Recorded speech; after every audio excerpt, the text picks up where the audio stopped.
Well, speaking of shenanigans, we're back with King Arthur Pendragon 5.2, The Great Pendragon Campaign, Episode 6. Now, you should know, friends, some people have tried to order us in terms of beard impressiveness or age, but you are actually looking at a pretty well-ordered group. We have a scale. On one end, we have James, a man who has never posted a picture of food in his life. We go to Spoon, then me, and then Glimo, who has photo albums dedicated to specific parts of the cooking process of the dish he's currently tweeting about. Okay. I'm going to go post a picture in Discord of the potato pizza I had in China, which is that's my only funny food pick is when I ordered a potato pizza and didn't get what I expected. Was it made with potatoes or was it made with potato flour? I can't spoil it. You have to see it for yourself. It's not a Yeah, you can't spoil it. Unlike AP. potatoes, which are notoriously easy to spoil. Yeah. Oh, don't worry. Spoon has posted at least 2 food pics, so he'll still be one ahead of you. One ahead of you. You'd have to follow up. On the other hand, you do get to often see James eating lunch on these shows. So, oh wow! With that, intros are already over. So anyway, in the year 486, events happened. Let's get those D20s out. Yeah, that's where we're at. We ended at events last time. That's awesome. Yeah, I said I was ready, but I'm pulling Dave in that. I'm not getting up to go. You daved me I'm on not my getting own up to show? go get a drink. After I told you there would be no daving, you daved me. I do have to get onto the roll 20. Unbelievable. To make a roll. All right. Well, no one has rolled a d20 yet, audience. Just know, no one has rolled a d20 yet, despite the calls for it. Oh boy, Glimo. He got scammed through him. I got a marriage. Just right off the bat. Okay, go ahead and roll another d20, Glimo. We're gonna follow that one. That's a great one. Hit me with another 19. Oh no. All right, roll a d20 again, real quick. He thinks he can stop and take a drink. Don't worry about it. Don't worry about it, bro. Don't worry about it. 11. Is your family tree on Discord? Yes. All right, hold on. I need a second then. Oh, I know. I just want to see what. Oh no! Your potato pizza is literally a pepperoni pizza with French fries on it. Yeah.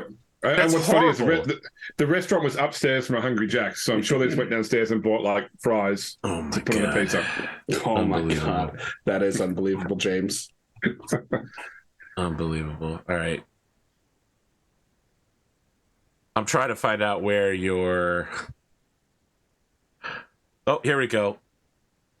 Family tree. So this is scandalous rumor. All right, I've got it, and you're not gonna like it. There's a scandalous rumor that your mother, because you don't have a sister, is a adulterer. And it is starting to pass throughout the land.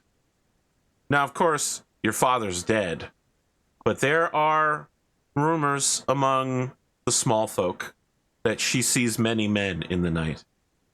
Are these rumors true? Probably not. But you know how it is with small folk. They talk. What else do we have here? James? Marriage in the family? You have such a huge family. Do you want me to just pick someone and apply it to them? Yeah, sure. Why not? Okay, there you go. My cousin Bronwyn got married. So this is the daughter of Caddy, the one that really wanted to. It's Bronwyn the Tan, right? Yeah. Yeah. She's of a marriageable age. She is of a marriageable age, and not just a Pendragon marriageable age, but like a legitimately legal marriageable age. She's like 20. Yeah. I also got a marriage in the family. Or no, wait. Well, you got a birth in the family. I got a birth in the family. Not necessarily the same thing, Spoon. Not necessarily. Let's see. What are we thinking about then? Well, I have several options. It could be to either Selwyn and Lowry, or Lori, or Morley and Iowyn could have another kid. I'll let you pick. Okay. So we'll go. Who's older? We'll do Selwyn and Lori. We'll have another kid. And I believe odds are male children. Yes. That sounds right. Odds are female. Odds are female. Even the male. Well, hey, they have now they have 2 sons and a daughter. All right. We got through family events and rumors. Now let's talk about training and practice. This is on page 132 of your King Arthur Pendragon 5.2s. You get to do any of the following 3 things, any one of them. Gain 1d6 plus 1 points in skills to a max of 15. Gain 1 point in a skill to a max of 20. Or improve a attribute, trait, or passion by 1 point. You can also lower any attribute, trait, or passion by 1 point. I'm going to go for the 1d6 plus 1. Yes. And immediately roll a 1. Very well. I'm thinking you're going to roll a 3. Yeah, roll a 3. There you go. You rolled a 3. I had a 16% something. chance of being correct, so. 16.7. I am also going 1d6 plus 1. And Thanks. also getting a 3. Amazing. Prescient. I think I will also go 1d6 plus 1. Hey, what do you know? Also a 3. Amazing. So I'd put 2 points into hunting because, we obviously, I learned a bit about hunting while out with the people that hunted better than I did. And 2 points into singing because I felt a bit embarrassed after I tried to sing a tale at the wedding and it fell on flat ears. I think, well, I don't know if you want to go next, Glimo. I'm putting 1 point into awareness and 2 points into intrigue. After spending so much time in bed, Herawd has decided to spend more time looking around in hopes that a Knuckleavy won't just sneak up on him. Mm-hmm. That still leaves you with a free point. That was only 3. That is only 3. Ha ha ha. Thank you. Yeah, I occasionally do basic math. Hey guys, it's been 24 hours since I made the mistake of thinking that a COVID test was a pregnancy test. A mistake If I had a nickel for every time I've done that, I would have a dime. Which is not a lot, but it's weird that it happened twice. I will also put a point into sword. Is your sword... Nah, his sword is That below brings 15. me to 12. Okay, Yeah. okay, just making sure. Yep. So I think I'm going to go 2 points into horsemanship. And then... You think you can just horse around on this show? Yeah, that brings me up to 15. And then I'm going to put a point into lance and a point into mace. Going heavy combat. Heavy combat. Very This. well. Let's talk about glory. All y'all that are currently here get 10 glory for that hunt. You are splitting 100 glory 3 ways, although for one of you it will apply to Owain's death glory rather than, so you'll get, let's call it 34 glory for everybody. That goes a little Wayne though, yeah? Yes, it goes to Owain, not I'm gonna call him Gwgan. Yeah, Gwgan. That's for killing And that the was for the giant. giant. Yes, it was for the small giant. Is there any glory in Owain's death?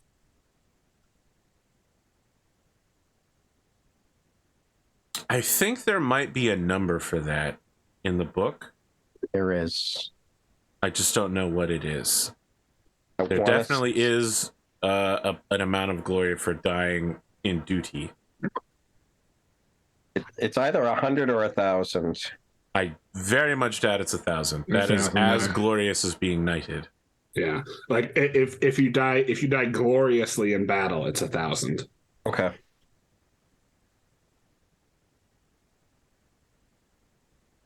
Yeah, yeah, that was the one I was remembering, was from the character creation.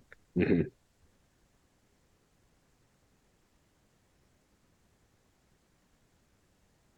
Oh, So I mean, there's a general sort of like based on the task. So it basically says that mundane 0 glory, minimal 1 glory, ordinary 10 glory, heroic 100 glory, extraordinary 1,000 glory. I'll give you 100. I would say that was a above average death done in duty for the king. Okay. And his Puts most him over 3,000, so he could have bought an extra constitution and survived even longer. well, it's really bad then that he doesn't get that glory until right now at the end of the year when he's already dead. Posthumous. Yeah. But if you'd like for me to run him as an undead knight that rises from the grave, I could go for that. That's some real Arthurian shit as well. Yeah. Well, don't let me stop you. That's what you want to do. Ever since I played Rad's character and he didn't like it, I've tried not to puppet players' old characters for them. I mean, look, I've done it as a GM too, and the problem is not necessarily that that you do it in an offensive way. More they're like going, oh, but no, I'm sure they try to control the character, but yeah, well, it's now your character effectively. They try to come in and say, oh, but I think that my character would do blah. Yes, that's what he said. He said that's not how he would have done it. And I'm like, you're right. You're right. I'm not you, Red. That was your glory from play. No solar scenarios. Glory from famous traits and passions. 16 plus will give you that. 16 plus any trait or a passion will give you that amount of glory. I don't think anyone had unique honors except for Spoon, who had a marriage. Yes, I got a marriage to Lady Gwiona, which I believe she's 856 glory. And then marriage is what brings us together today. Yes. Sorry, how much glory is it for having the passion? Is it? It's the amount of the passion. Level. Okay. Yep. Okay. Thank you. I don't know that any of you have Mott and Bailey castles, but you do get your manor's spending money as glory and conspicuous consumption if you want to spend any of that fat stacks of Libra you got. Did the upgrade to superlative count towards that? It counts I believe as so. 3. Yep. Counts as 3. That's right. And it's It's 10 glory for every 1 Libra. One. It's a 1-to-1, but it's 10 glory per manor. Yes. 10 glory per manor, and then 1 glory for each Libram you spend. You spend, yes. Yeah. Okay. Above and beyond what you have to spend. Yeah. Right. Yeah. So I think that's just 65 for me. That's exactly what the audience came here for. Paperwork. Oh, that's right, yeah. And the thing is, I honestly wish I was being sarcastic about that. This is what they came here for. Yeah. They're here going, why isn't there a Google Sheet? Why can't I be looking at this as Yeah. Why can I not also track all of this at home? Trying to decide if I need to buy any stuff. I'm looking to people that have played more. There's not actually a lot of stuff to buy. Okay. Yeah, that's one thing. But the other thing to consider is holding on to it isn't the bad plan, because if your armor gets damaged, you have to buy a replacement. Yeah. You could also use it to knight people. You're a noble. You can knight people. Now, you can't in fife them, unless you want to give them a manner. But you can just be like, hey, you, here's a sword and a shield and some armor. Mm-hmm. You're now whatever. What's the lowest level of knight? Knight errant? Knight bachelor? Mercenary knight. Mercenary.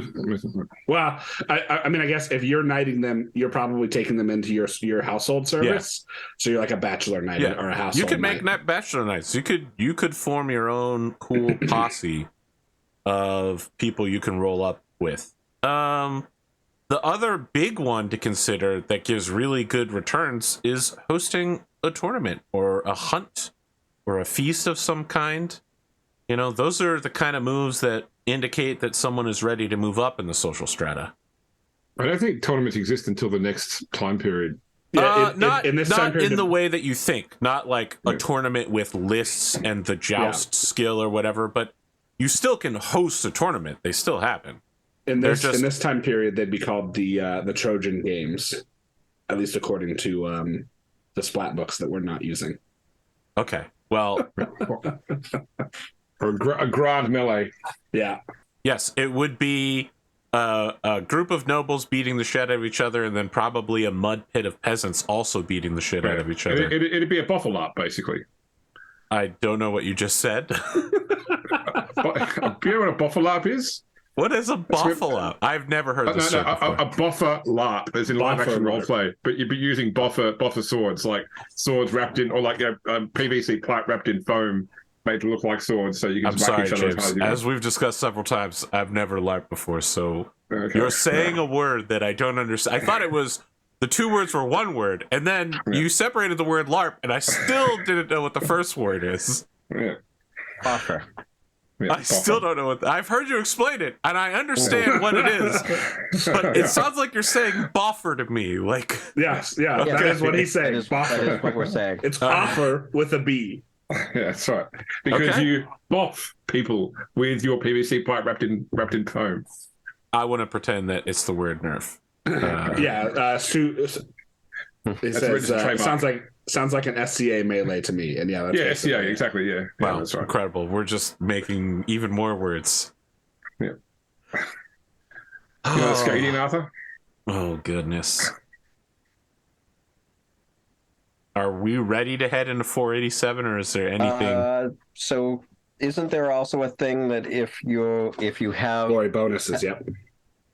If you have passions or traits that are over 16, then you can get stat bonuses. You get so you get glory from them for being 16 plus. No, he's asking about chivalrous knights. Oh, okay, gotcha. Sorry, no, I thought there was something that I did last time that every time you go over 1,000, you go for, like, a glory goes from 2,000 to 3,000, 3,000 to 4,000. You get one extra increase anywhere. Okay. Yeah, like I went. But that only happens when you go above the line. Yeah, when you click to a new 1,000 mark. That's right. Yeah. Like okay. I just went. I broke 2,000 this year, so I'm putting a point into strength. So I will have 89 new glory, which puts my new glory total at 1,759. So I am no longer leading the pack. Marriage will do that to you. Yep. Well, a well-made marriage. Wow.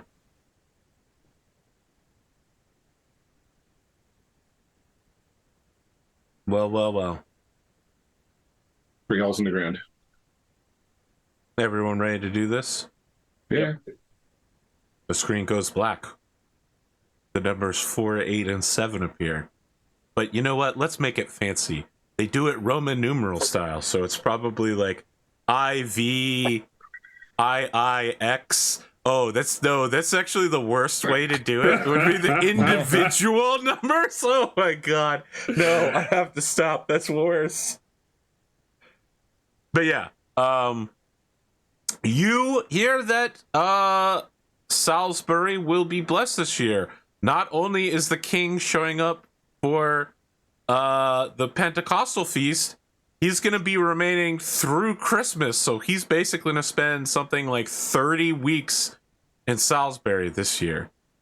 As a result, thousands of knights and tens of thousands of people will be displaced all across your county. It's going to be a mess. And those people need food and entertainment, which your knights are now obligated to provide. It's going to be crazy up in here, y'all. So great news. We've got that feast. You've got the gossip corner. You've got Prince Madoc. You've got Duke Ulfius, who is like the foreign minister. You've got the king here that you could speak with. And there's always intrigue afoot if you want to spread those kind of things around. You also have many of the local knights. Pretty much anyone that you've already met in the local area will all be present, as will Sir Blaine's. If there are plots you want to put in place, if there are things you need to do or maybe have forgotten about, if there are, these people that I've already mentioned that you want, start making your feast preparations, because I need your strategic plan to move among this feast. And while we're talking about the feast, let me tell you, we've got something like, is it called Cho? I've never heard anyone say the word out loud, but it's that French puff pastry where instead of using yeast, they use boiling water with it. And as the water evaporates as part of steam, it makes a very flaky pastry because it puffs out. So it's like a yeastless, very puffy bread. They got Cho filled with a sort of berry compote of all of the fresh Salisbury berries. Plenty of different river fish that have been assorted, and someone has even brought shellfish from the southern coast in order to help impress the king. We've got a whole assortment of deer meats and also another bear. Now, of course, there's not enough bear to go around for thousands of people. Only the people at the highest table get this bear, but it's a tasty looking bear. I mean, they got that thing roasted up on a spit like a boar. Sorry, my red wall game isn't strong, all right? I can't take pictures like Glimo, but there's a little bit of that feast that I've broken off and offered you. Listen, if it's gonna be red ball, there's got to be like some elderberry wine or something. Yeah, like of course. I forgot to mention drinks. Yeah. I forgot to mention that the plane has a stall speed, James. You forgot to mention it because Herawd has already drunk them all. You've drunk all of the tea in the Kingdom of England? That's insane! A kingdom perpetually known for drinking tea? Not until much later. They haven't discovered tea yet. Okay, that's true. They've got to get it from China in many, many years' time. That's right. This is anachronistic. Does anyone have any plots or plans? And of course, there are wives and marriages to be considered. Yeah. Well, only one of us is unmarried. So that is certainly. I mean, you could always plan to kill your wife and get remarried for even more glory. Certainly not honorable, but you wouldn't be the first English noble to kill their wife and get remarried. Not even the first English king. No, I was thinking of Henry VIII pretty specifically, yeah. I think Kendric is going to go speak with Prince Madoc. Prince Madoc. Very well. Let me mark that down here. Oh, this is the 486 document. Hold on.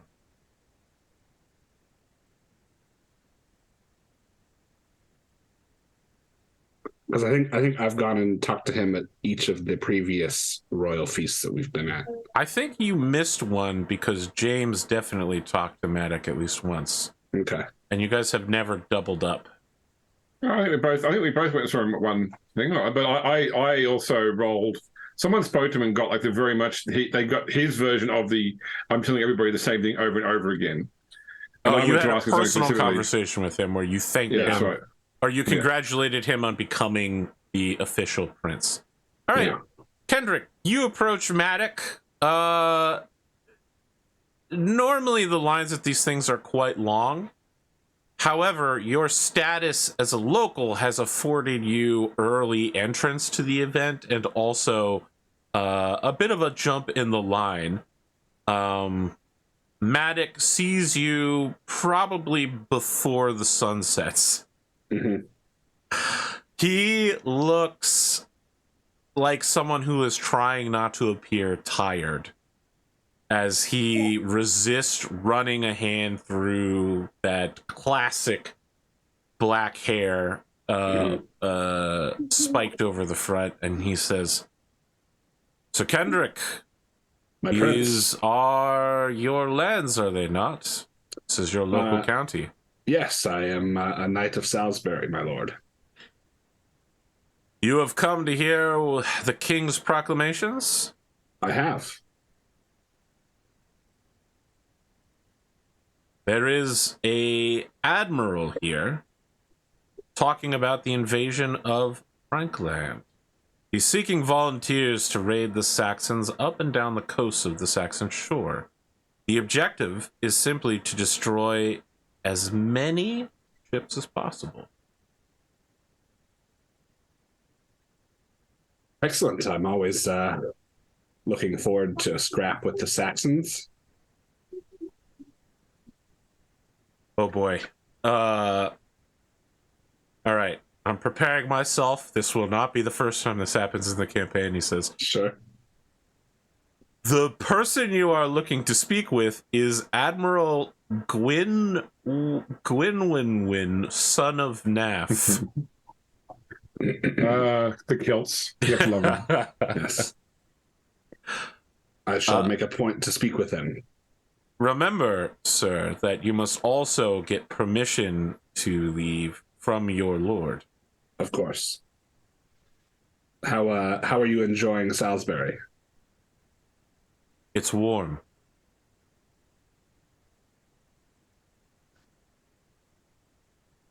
All right. And I think with that, Kendrick. Just a reminder, Salisbury has yeah. 75 nights. It's a country backwater. Yeah. Sir Kendrick will bow and then make his way back into the feast. Salisbury is a flyover state if England had such a thing at this time. I mean, it's the breadbasket of Logris. It's okay. You might even say still describing flyover states. You might even say it's the Kansas of Logris. I would say it's a little further west and more boring than Kansas. At least things happen in Kansas. Did I tell you about what they did with the road near Stonehenge at Salisbury? Nope. So there's like a major highway that runs nearby Stonehenge, and they ended up building a tunnel for it to go through because they wanted it so you could stand at Stonehenge and everything around would look like it looked, when Stonehenge. Like, so there's no buildings, there's no farmland. And obviously, the ground's been sort of toiled as such, but there's no obvious modern buildings anywhere within eyeshot except for like the visitor center. Building, the visitor center basically right next to it. Yeah, that's it, in the car park. Well, sometimes when you close your eyes, it seems like nothing's changed at all. Who's next on the list of people who want to do things at this event? Just kidding. Gwgan, surprise event. As in, you're about to surprise me with something? Yes, I'm about to surprise you. That's why I said Gwgan surprise event. Yeah, I'm surprised. I think maybe you wanted me to surprise you. No. You've received the gotcha challenge. You rolled poorly. Yeah, okay, nice. I've activated your trap card. I haven't even laid my trap cards yet. You are about to figure out what you're going to do with the feast when someone lays a hand on your shoulder and gently guides you out of the door. You main character your way into the feast hall and look around. You're standing in the doorway. Somebody lays a hand on your shoulder and guides you aside. And when you look, it's the Lady Elaine. And she says, "Gwgan, I've much desired to speak with you. Do you have a moment?" Of course, cousin. What can we do? What can I do for you? There are many knights in this time who are randomly biased or arbitrary. And I find that what you have done in upholding my position and that of my son is a very just and noble thing to have done. Chivalrous, even. I wanted to thank you for not driving me out of our home. Your family. You became a part of this family the moment you wed my cousin, and by the laws of man and the laws of God, this is your rightful position. There are not all who would see things the way you do. So, if you do not see it as a thing to be thankful for, I at least do. If any one of these people creates trouble for you, please let me know. It's my duty right now, until your son can take this household, is to ensure that the household runs smoothly. If there is discontent in the household, then action must be taken. Thank you. Surprise event over. All right. Actually, before she leaves, I will say something else to her then. Cousin, I also need to, at some point, secure my own line, which means finding a good match. I don't have Owain's proclivity for romance and the like. I simply wish to make a good. I wish to make someone a good husband. Perhaps you, knowing the ways of women better, could help guide me in this feast towards finding what a potential future wife. I would need an opportunity to get to know you better, to know even what kind of wife would be suitable to you. There are some men who simply seek the most beautiful thing, others who seek the most material gain. I must confess, I don't know enough about you to know what a good match for you would be. I would require time to get to know you. All right, well, then at least sit with me at the feast. Very well. I think she's got enough glory to be seated near you. That's pretty reasonable. She's got a shit ton of glory for marrying your cousin. Yeah, and I mean, she also has, she's been raking in that domain glory from owning 4 manors. Well, she's only got that for the last 2 years. Before, those manors belonged to her family as dowry. She didn't get those. Her dad got those. Yeah, that's fair. Okay. Glimo. That's not your name, but I said it that way because I'm still getting over Gwyn. Herawd would get in line to speak with Duke Orpheus. Orpheus? Orpheus, yes. Oh, when you said Duke Orpheus, I was just like, is this the Matrix? Is that guy back? He's beginning to believe. It takes you a bit of time to get to the front of the line with Duke Orpheus. And he is very, very short. His message is not a personable one. It is one of warning. So people basically come forward, hear his words, and then leave immediately, many of them with a serious look. When you arrive, there is a stench of sweat and unwashed body as Orpheus himself and those who have come up here have become stressed by the words he speaks, and he looks at you tiredly and says, "The victorious King Aethelswith, the new Saxon, has started to call himself the King of the East Saxons. No one really cares, but as he says this, he glances briefly to look at Sir Blaine's, your nemesis." Can I make an intrigue roll at that? I'll buy that. I'll buy an intrigue roll. Can here. I use my suspicious Silchester? I think Suspicious Silchester will come into play. Okay. So 9 on a 14. 9 on a 14.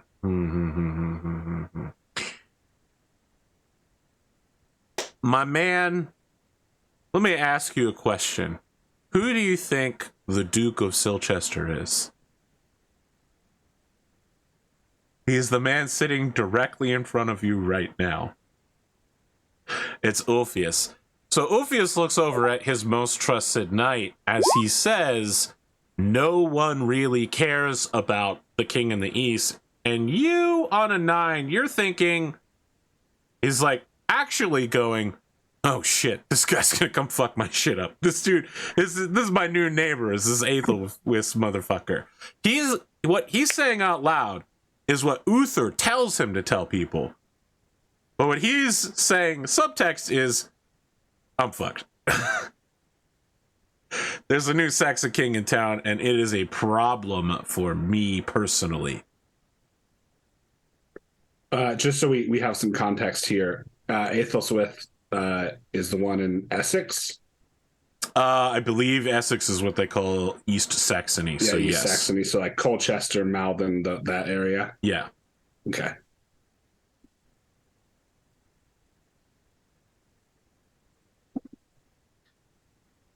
It might surprise you to know that Sussex is Southern Saxony, or more or less. That's right. Yeah, exactly. So it's a really sus name. All right, we loop back around. Kendric, you got something? Yeah, I am gonna go talk to Sir Blaines. You're gonna go talk to. You think you can just stand up and go talk to Sir Blaines? Yes. Fine, you go over and you talk to Blaines.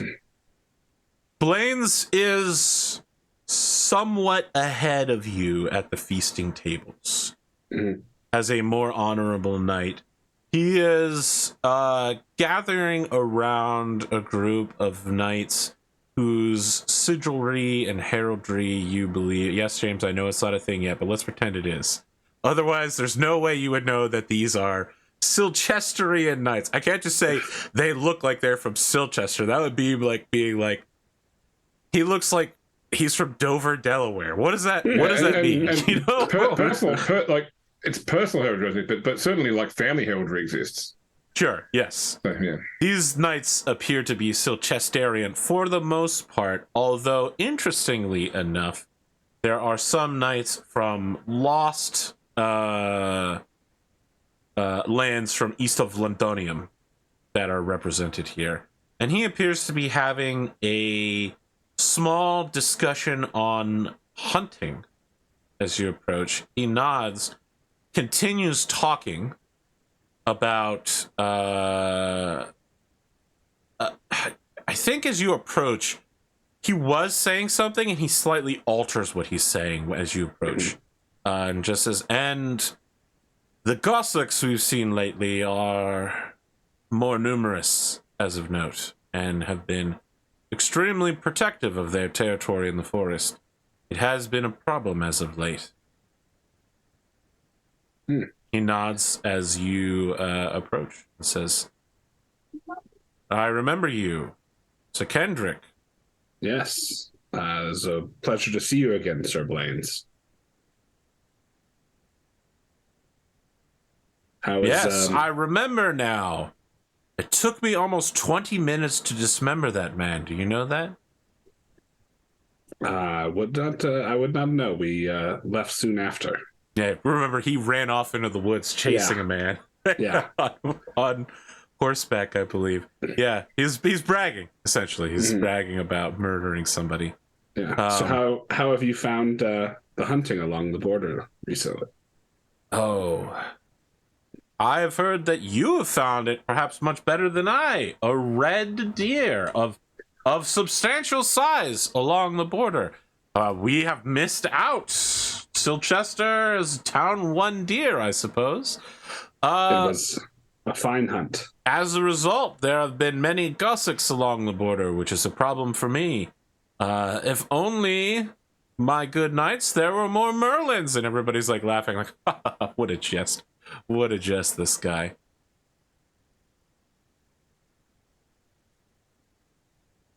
Are you a falconer yourself, my lord?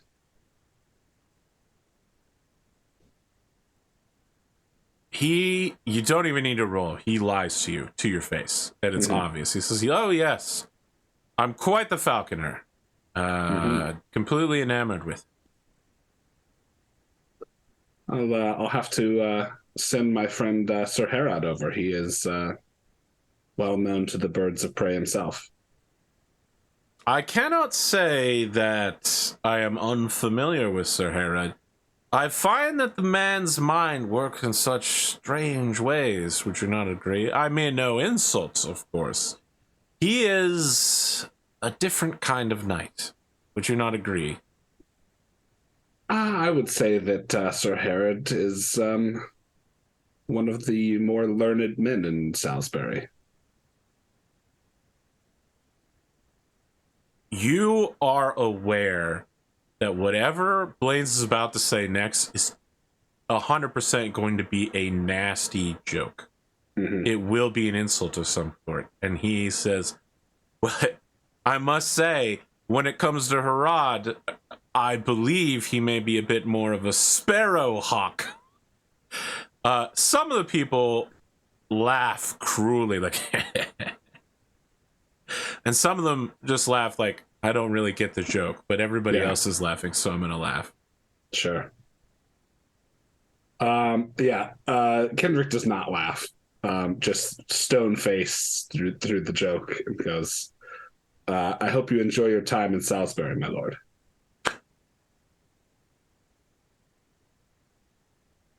All right, I'm trying to think of a way. I'm going to say it above the table. I'm trying to think of a way for him to say something that would indicate that he is going to enjoy his time in Salisbury, and then he will also enjoy moving the line of the border.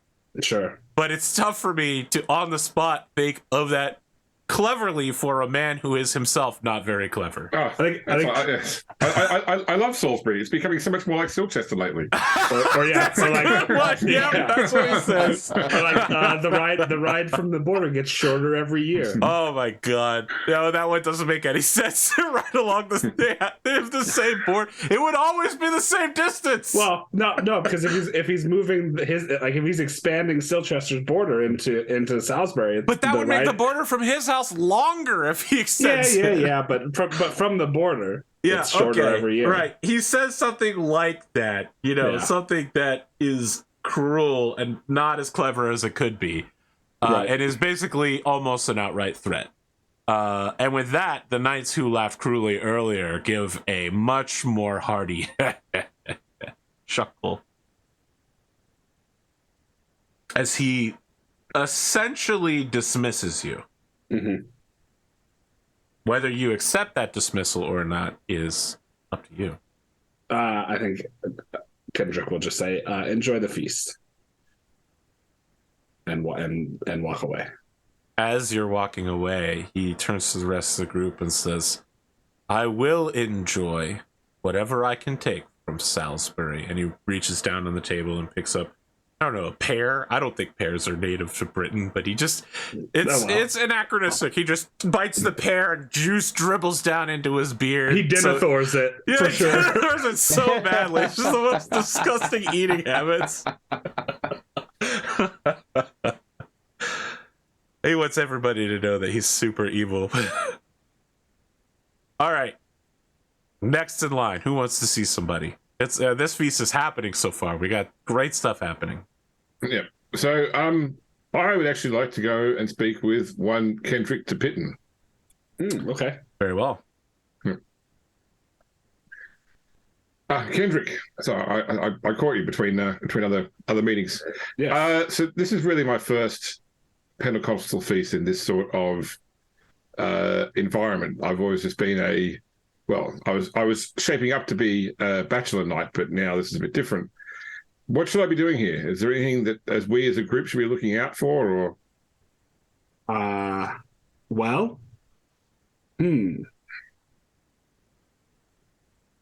There's always finding social contacts. Meeting other people from other parts of. This is also my first royal feast here in Salisbury, but I meant like for the Brotherhood. Like, is there something that the contacts that we're trying to make as a group, or obviously I know what I need, but Yes. I think finding people who also have borders with Silchester, like perhaps knights from Rydachin or is it Hampshire or Hantone? Hampshire, to the south. Might be good to make some contacts just in case Sir Blaine's, rides against us. Do you think that Silchester would be so bold? I don't think it would be sanctioned, but I know Sir Blaine's hates our lord, and will take anything he can get from Salisbury.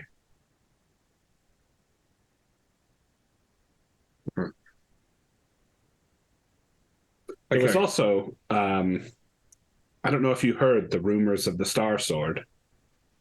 There was the one that fell from the sky, or whatever it was. Yes, out near Ember. Only in passing. Were we looking for leave from our lord to go and search for it? It would make for quite an adventure, I believe. There have been rumors of knights who have searched for it, who returned without any arms or armor. I'm not sure. So perhaps if the king doesn't announce a muster for war, we should ask Duke Roderick if we can. So Earl Roderick, if we can have his leave. I think that would be wise. All right. Well, I imagine if the king were to call a muster, it would happen maybe immediately after the feast or during the feast. I don't know. Soon after, usually. Soon after. All right. Okay. I'll go back to socializing then. If you need anything, don't hesitate to ask. Okay. Surprise event. As you all are talking, someone is searching the area and is speaking with select knights of Salisbury and the Count.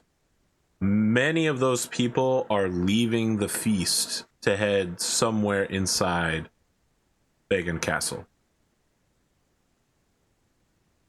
Can we... Gwgan Castle? Or yes, they're riding to another castle. Gotcha. Okay. Can we try and listen in, see what might be going on? Absolutely. Make an intrigue roll. I would normally ask for spy, but you can't get spy because it's a womanly skill. And Greg Safford, we need to talk. A 5 on a 3? So close. So close. By the way, Glimo, go ahead and mark intrigue because you intrigued during the feast, which is good. Thank you. These are all fails, my friends. They are all fails. You tried to catch up with anybody that is leaving, but with the thick throng of knights here, there's simply no space to move. You find yourself unable to be detached in time to find out what is happening. That the Count would leave, such an important Christian feast event with the king. And many of his top knights to leave as well. Sir Ameg, Sir Eled, both gone. So, and is it Count or Earl? It is Earl Roderick because his English title is Count, but he calls himself Earl because doing things French style it means you're a popular person. Yeah. So does he leave? Yeah. He leaves. Yeah, he straight up leaves. He rides. Okay. He rides without his wife and without any but the most basic of retinues. Is Sir Jaredin still here? Sir Jaredin never came to this feast in the first place. Interesting. His absence is conspicuous. Okay.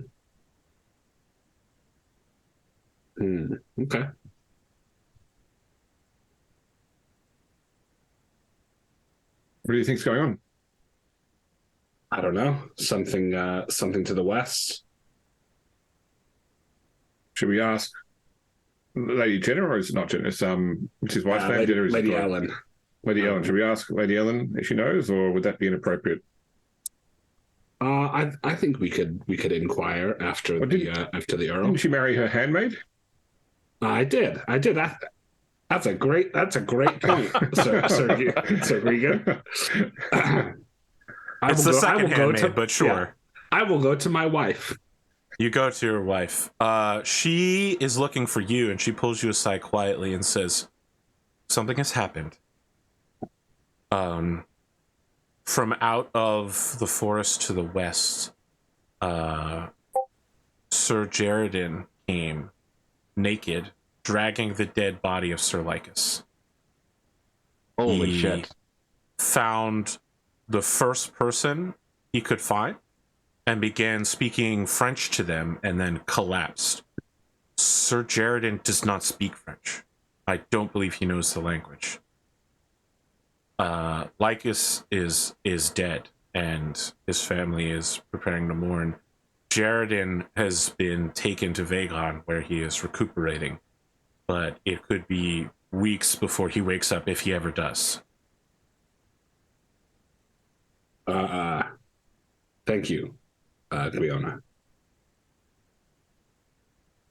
And I will give her a kiss and then go tell the other two what I have. Oh, sorry. You keep going. I was doing my doll. Yeah, I'll go tell the other two what she just told me. That was a good thought to go to your wife. Yeah. If only you had come up with it. Yeah, right. It's right around time for us to take our break, I should think, my friends. Oh God, James, please. This picture that you've posted in Discord, it hurts me so deeply. All of those consonants with no vowels. And that's actually the short version of that town's name as well. This is why certain countries outside of England consider the Y to be a vowel, specifically to stop nonsense like this. All right, we'll be back in about 5 minutes for the next part. Will James be eating a sandwich? Will we find out what happened to Sir Jaredin? Will they go after the sword that fell from the stars?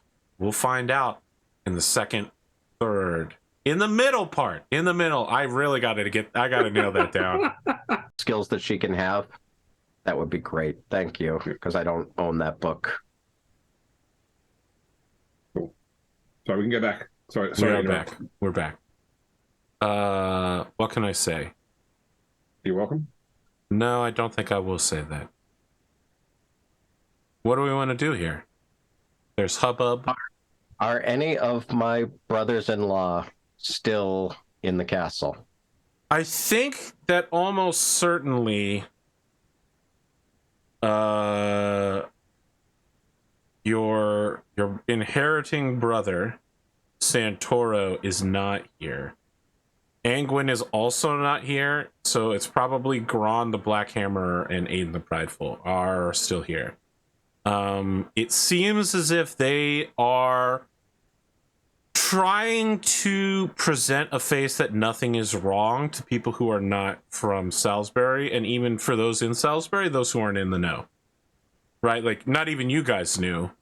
You had to go to somebody's handmaiden in order to figure it out. However, Santoro and Angwin are gone. Aiden and Grond are still here. I will go and go and grab Aiden and Grond. Okay. Yeah, Grond, I think, immediately approaches you and is just like, "Run." I just heard. I'm very sorry. You are companions with the Pitton Manor boy, yes? Yes. I would like to travel to the eastern edge of his lands in order to send a message to Sir Blaine's. Can you receive permission from me to stay at his manor for a time and travel through his lands? What would you have with Sir Blaine's?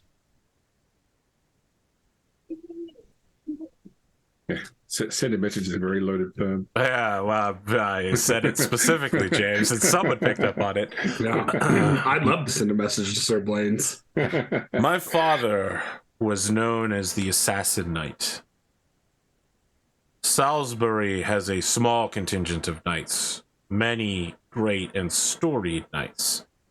And while there are none who would call my father dishonorable, his addition to the court is one of violence and a lack of mercy. Our lands are guarded, or I should say were guarded, by his temper. With his demise, I am no knight, but someone must make sure until a new assassin knight has established themselves, a new black champion. For now, there will be a black hammerer. And he says this all in the most cringe-worthy, late teen man way. It is a feast hall, and the king is present, so he doesn't have his hammer, but he pretends that he has his hammer, and he's like, "Yeah, that's right, that's me, dude." It's so cringe. It's a teenage neckbeard describing their RPG character. Yes, exactly. That is exactly what's happening with Dron the Black Hammer. Yeah. He feels that this is sufficient explanation to you, although you may have more questions. He feels that this part of the conversation has been fully explored. Let's cut out the middleman here. Let me introduce you to Kendric, and we'll smooth the whole situation over. And I walk the two of us over to Kendric. Okay. Kendric, I'm not sure if I've formally introduced you before. This is my brother-in-law, Grand, the Black Hammer. Hammerer. Pleasure to meet you, Grand. Sir Kendric, I was looking for permission to travel. I was looking for permission to travel through your lands and stay at your manor. I had a message I needed to send to Sir Blaine's. I see.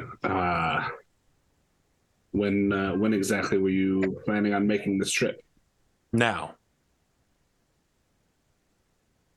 I give Kendric the significant PC glance. We get a close-up of your eyebrows moving slightly, and then we get a close-up of Kendrick's eyes shifting to look at that. Very well. I'll send word that you will be given a place to stay at my manor. Thank you, Lord. And he turns and pivots immediately.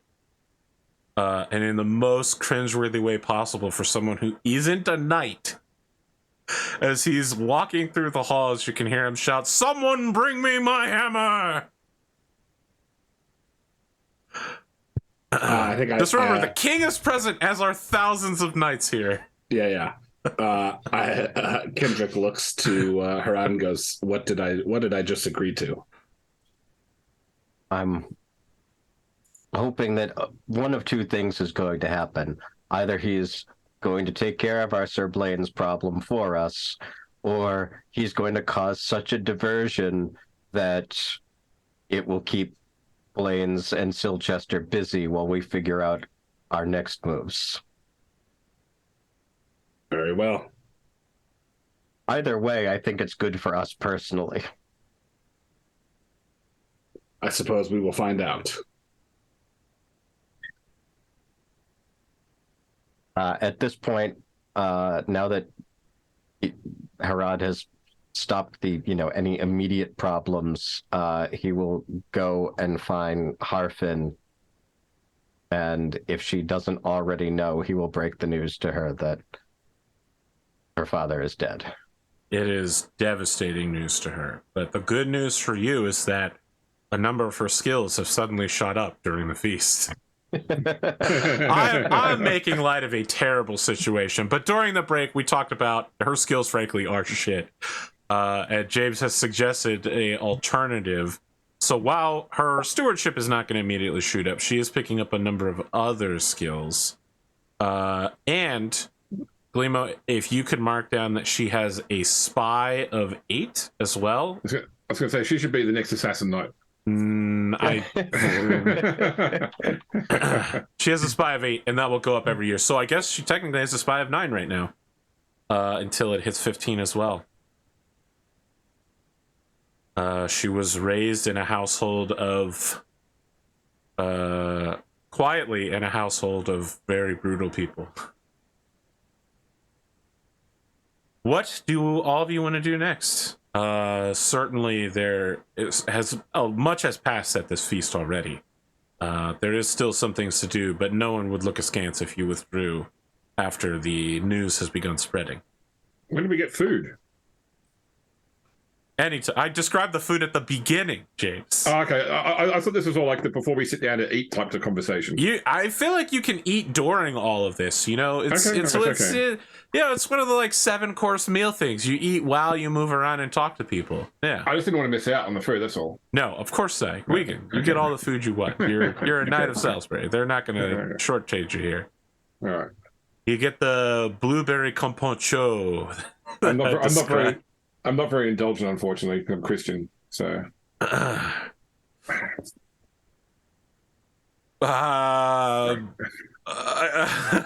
think I would gather up with Sir Herawd and Sir Gwgan. Do either of you have any interest in riding out to Castle Vagon? My only concern is that we haven't been asked to by our lord. We're sort of here at our lord's and the king's pleasure. Is it not a breach of hospitality to leave if we've not been asked to by our lord?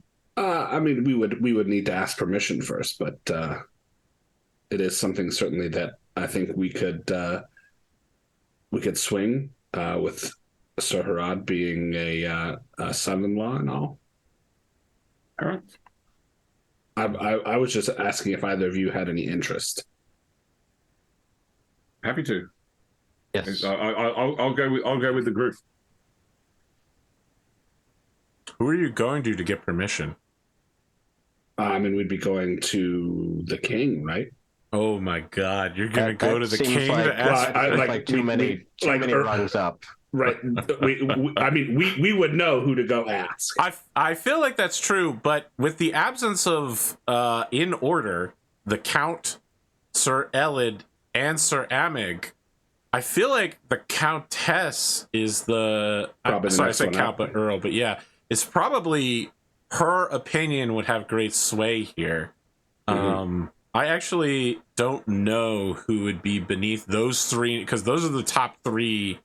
Sorry, this is a big thing in anime right now, is that every series now is like, that's the big three. But those are the big three of Salisbury, is those three names. Yeah, you go to the Countess Ellen. Meeting with her is much quicker than any of the other nobles. Yeah. While there are many who still see Countess Ellen's hand, of course, she is a very well sought after woman. She is, however, married, so most people wouldn't approach her for anything other than county business. Mm-hmm. It's a quick conversation. She grants you permission to ride to Vagon Castle if you should so desire it. You would arrive past midnight. Mm-hmm. There is a gathering of holy men, seers, mystics, wise women, and some would even say witches, who have all come to try to bring life back to the gravely injured Sir Jaredin. It's a bit worse than what you had been told. Jaredin his armor was penetrated somehow, and his right shoulder was stabbed through. It will probably, without a miracle, his years as a swordsman will be very short from here on out. The penetration through his armor and through his shoulder is like very small, almost as if it was penetrated by like a quill, essentially, right through the chainmail.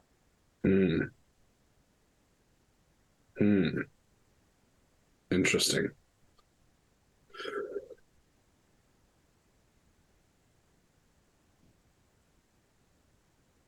Could I make a hunting roll to see if I know of any sort of beast that could do this? You can make a fairy lore roll. Okay, well. Let's see here. Would that be, let's see, fairy lore? It would be fairy lore. Okay.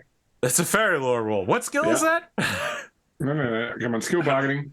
Oh boy. He needed a 1 and he hit a 20. No, Yeah, you don't don't. exist. You believe this was some terrestrial beast, surely, despite all assurances otherwise. Kendric has become convinced that this is the workings of some common boar that has tusked him. The story of the razor boar of Imber begins to spread. That's right, yeah. Yeah, exactly. Yeah, Agent Scully over here for sure. No, totally normal wound. You see this all the time. Yeah, there's a woman with a censure over him that's like, "Heed me, fool!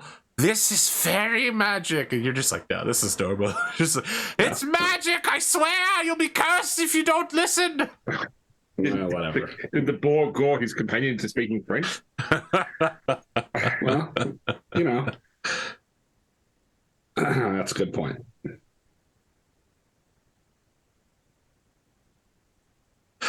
Some people are known to just spontaneously learn French on death's door. Yeah, for sure. You get knocked in the head, start speaking a different language. Mon Dieu, le savior! So here's the problem. I don't speak French, so I'm told he speaks French. It could just be gibberish. Yeah, exactly.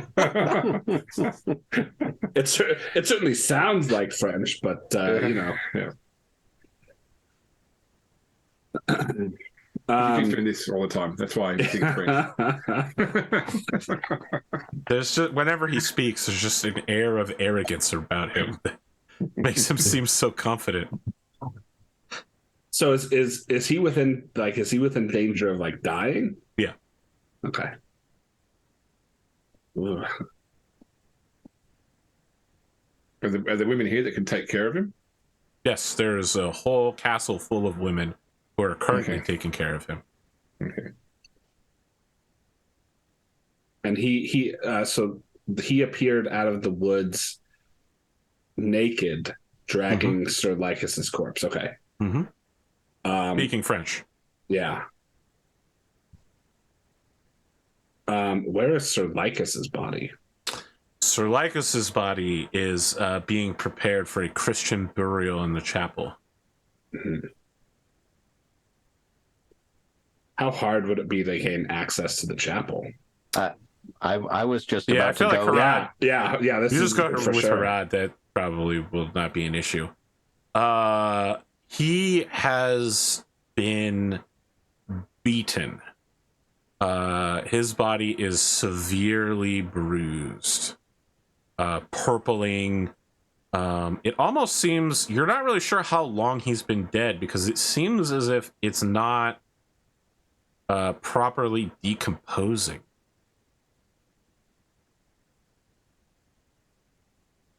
It is a truly strange thing. Would I gain any information with a successful first aid check? Fairy lore. Well, that's... Where's Sir Owain when you need him? Yeah, exactly.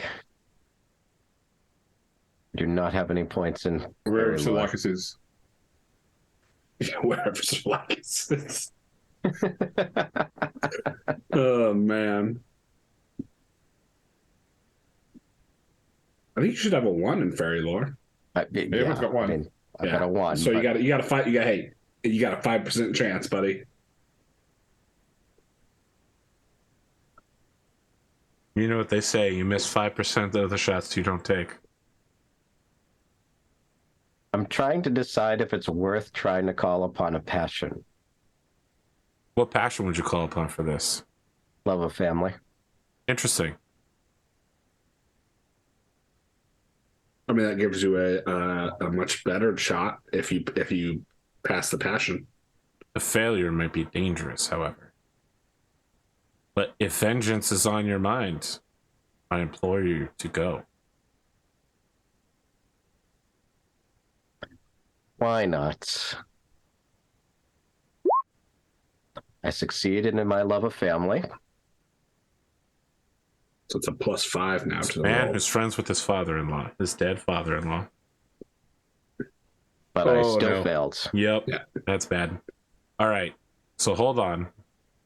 Bad things happen when you fail at this. I think it's not as bad as it used to be in 6th edition, right? Why do bad What? things happen I when you thought fail bad fairy things lore? only happen when No, you fail the in fact, passion.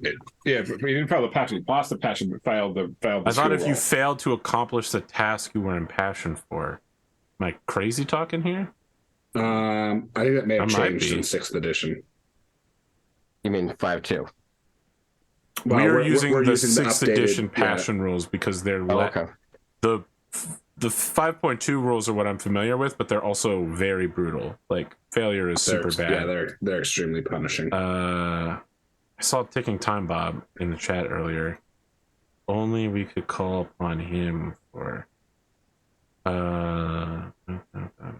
If a knight fails to somehow perform a deed for which he is inspired, he suffers shock. So you will suffer shock for this. You need to roll for aging, which I believe is a D6, and on a 6 Shit, you don't lose a stat. if I'd known that was I thought nothing would happen to me unless I failed the. And this is passion, probably I would- where you got to look at the version 4, because I think that the version 4 version 6 reduces the penalty, but it's more about reducing penalties if you've got a low passion Yeah, than if you've got a low skill. hang on. Look, guys, That's right, you we're would- playing with charts right now. This is what you wanted. I'm talking to the audience, not to the players. Where is table 5.2? Is it not in chapter 5? Is that? No. Am I crazy? No, 5.2 you are is in the that's in the winter phase section. Is it? Yeah, it's the same table you use for Yes, the aging when you turn aging, but- over 35. Yeah. It's crazy that I would look for it in the. Yeah. Okay. So the passion results table from the new version only covers the rolling on the passion, not rolling on the skill that you derive Yeah. from it. Yeah, you still, if you fail at an inspired, you get shocked. Roll 2d6 to see how many. No, it's 5.1. 5.2 is just what attribute you lose. No, I have 5.2 open. But table 5.2 in version 5.2 is roll 2d6 to see the number of attributes affected. Okay. Well, that's even harsher. Well, Yes, I it's wish my- I wish I'd known the consequences before I said I I was believe gonna I do this. warned you that there would be consequences if you failed.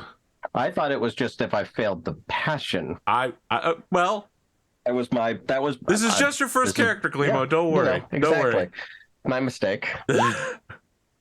A 4. That I is lose truly 2 bad. All right. attributes. So roll 2 d6s, and hey, if you roll 2 6s, you're good. Nope. You lose a con and a point of appearance. Consumption?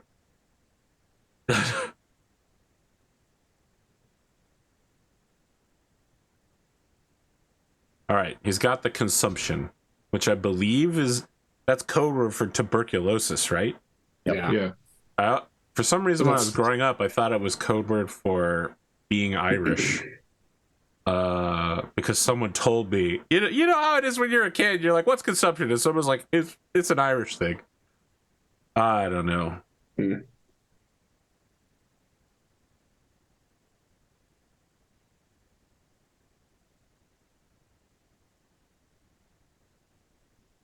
Okay. Well, I lose another hit point.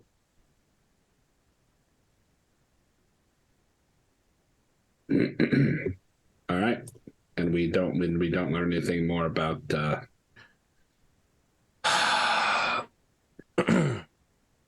about what happened here. He only gets a +5 to his roll because we're using the 6th edition rules, not the 5.2.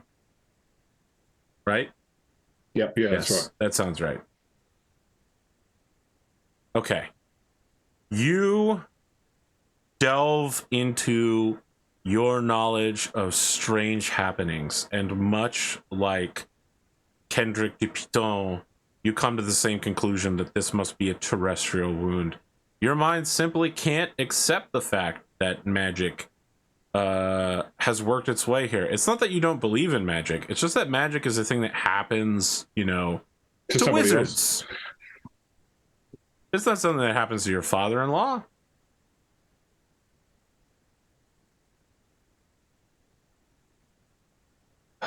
Gwgan, would you also like to make a fairy lore roll? No. I don't. Okay. I don't pollute my mind with such nonsense. Pollute your... Okay, here it is. The Christian has arrived, everybody.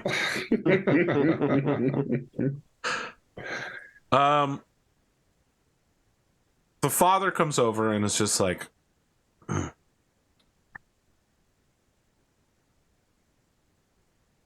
what we can tell, Sir Lycus died a honorable death, and I expect that he will be well received among the halls of our Lord.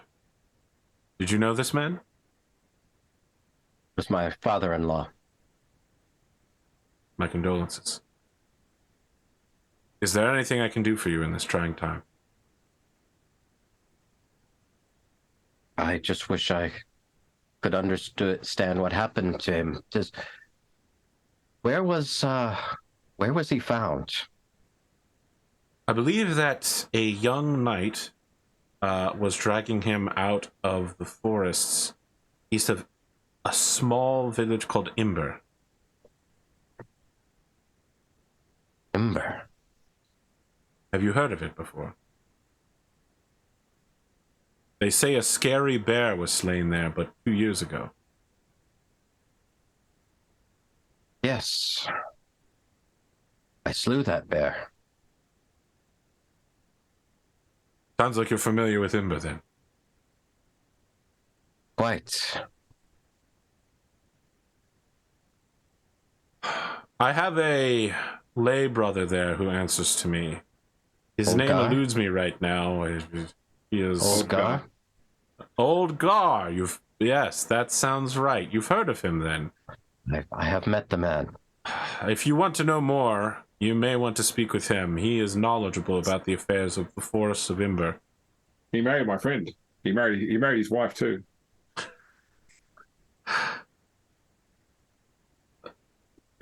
You sounds as if you are very familiar with Old Gar then. Yes, we will seek him out. Thank you for this information, Father. That's most helpful. Go with God.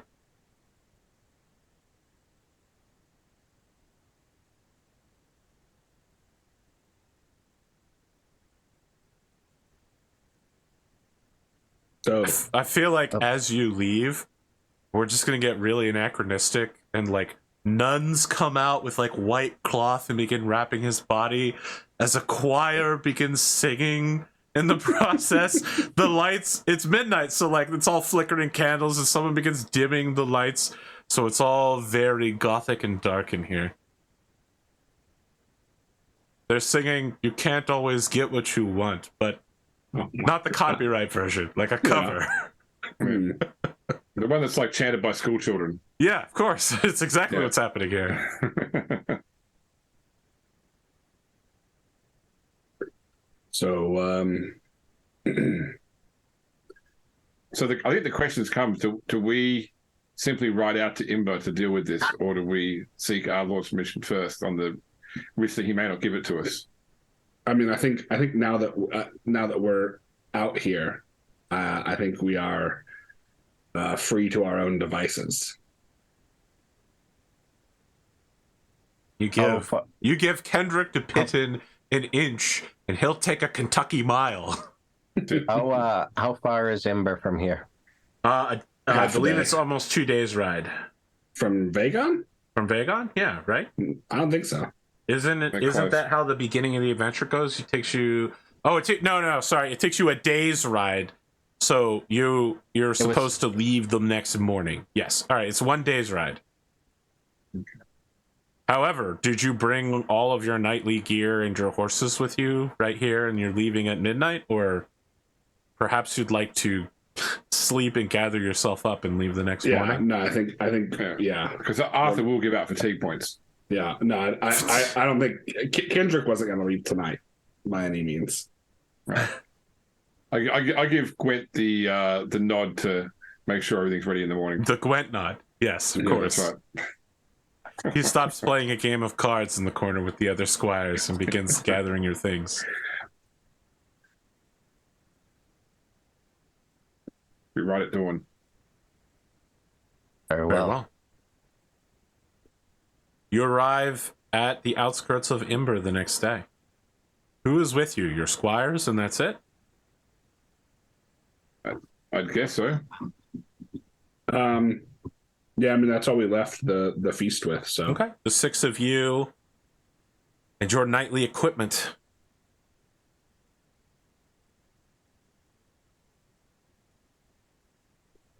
So I mean, I guess I'm gonna start looking for old Gar.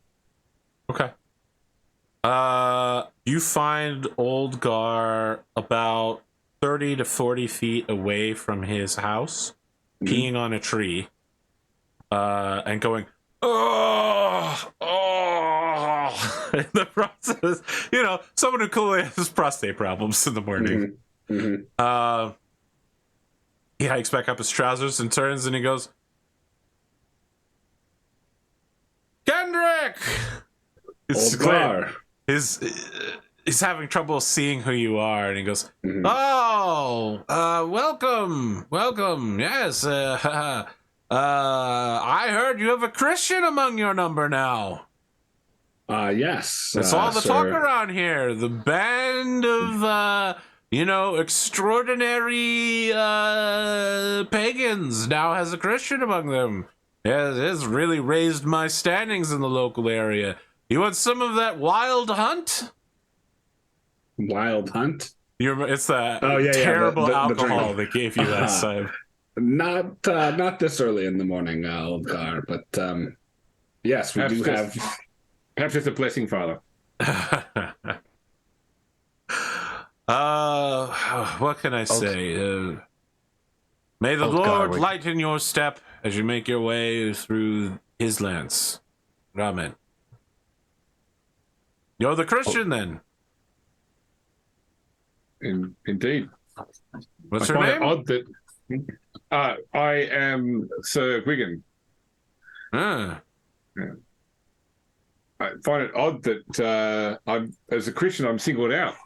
Are we not in much greater numbers these days? Oh, no, of course. Yes, we're all Christian around here, aren't we?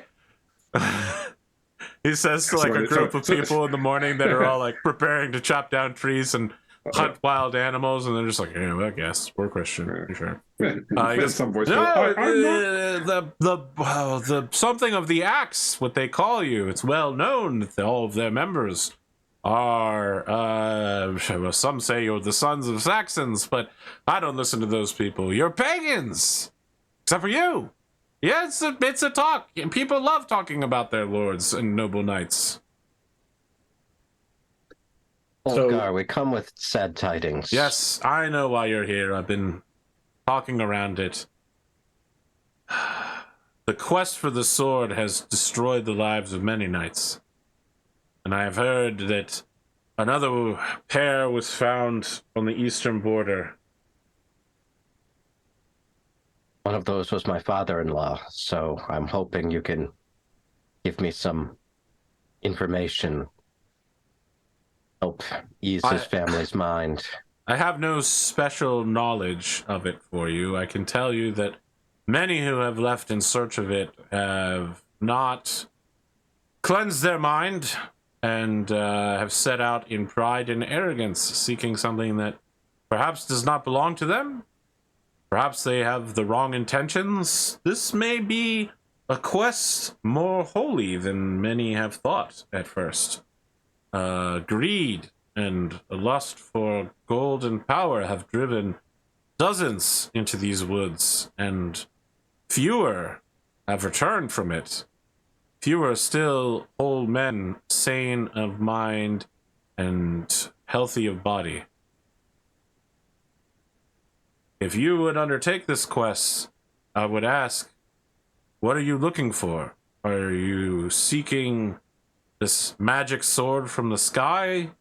Do you account yourself a man seeking vengeance, perhaps? Do you want to solve a mystery and rewrite history? I couldn't help it. I couldn't help it.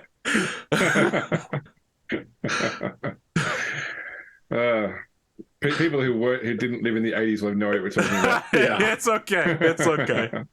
They can Google those words and magic things will happen for them. Yeah. I am looking to solve a mystery.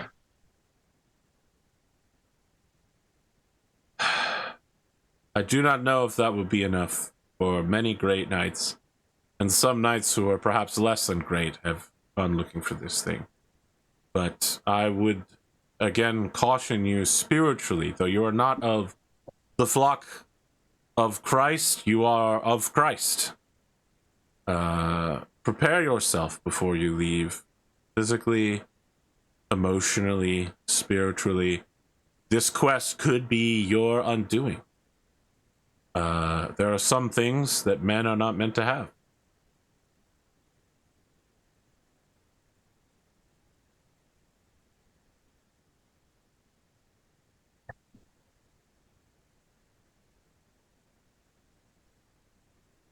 Okay, well, you're all just kind of staring at me now after I said that. Well, Very awkward. You want to come in for breakfast? I think, brothers, we should talk, and nightly talk. I mean, no offense, Father, but there are some things that can only be shared among those that have taken oaths of chivalry. I take no offense, young master. He heads back inside. I said breakfast because someone intimated you guys arrived in the morning, but technically you arrived at the edge of night. So what he had said was dinner. He still did the prostate piss though. Supper. Yeah, sure. Yeah. Sure. Yeah. Dinner is like 5 p.m. Supper's like late. Oh my God, James. Kendric will call after him and be like, shall we sleep in the barn or take the house? My house is yours if you wish it. Thank you, Gar. Mm-hmm. He gets a nice a pillow and a blanket, and he gets moving out to the barn with his mistress. So we should talk about better men than us have failed in this quest. So are we sure that we are the ones to take this on? I don't fear death or worse, but nor do I seek to throw away the life that I give to my lord so flippantly. I think that those are wise words, Sir Gwgan. Sir Herawd? There's family honor in it for me now. So you are determined to seek this sword or whatever happened to your father? Yes. Whether it's a sword or not, I can't go back to my family without being able to give them some comfort at the very least as to knowing what happened to their father. Well, if you're going to go, then you're not going to go alone. Take your squire. No,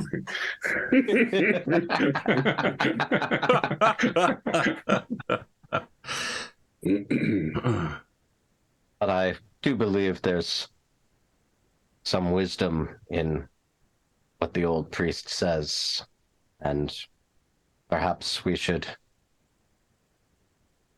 spend the night in spiritual contemplation before we embark.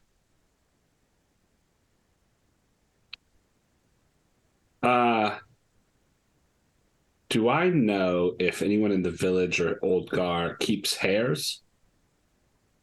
When you say Rabbits? hares, you mean rabbits of some kind? Yes. I think that would not be unusual, right? Okay. That sounds pretty normal. Sure. Okay. So I'm going to go, when we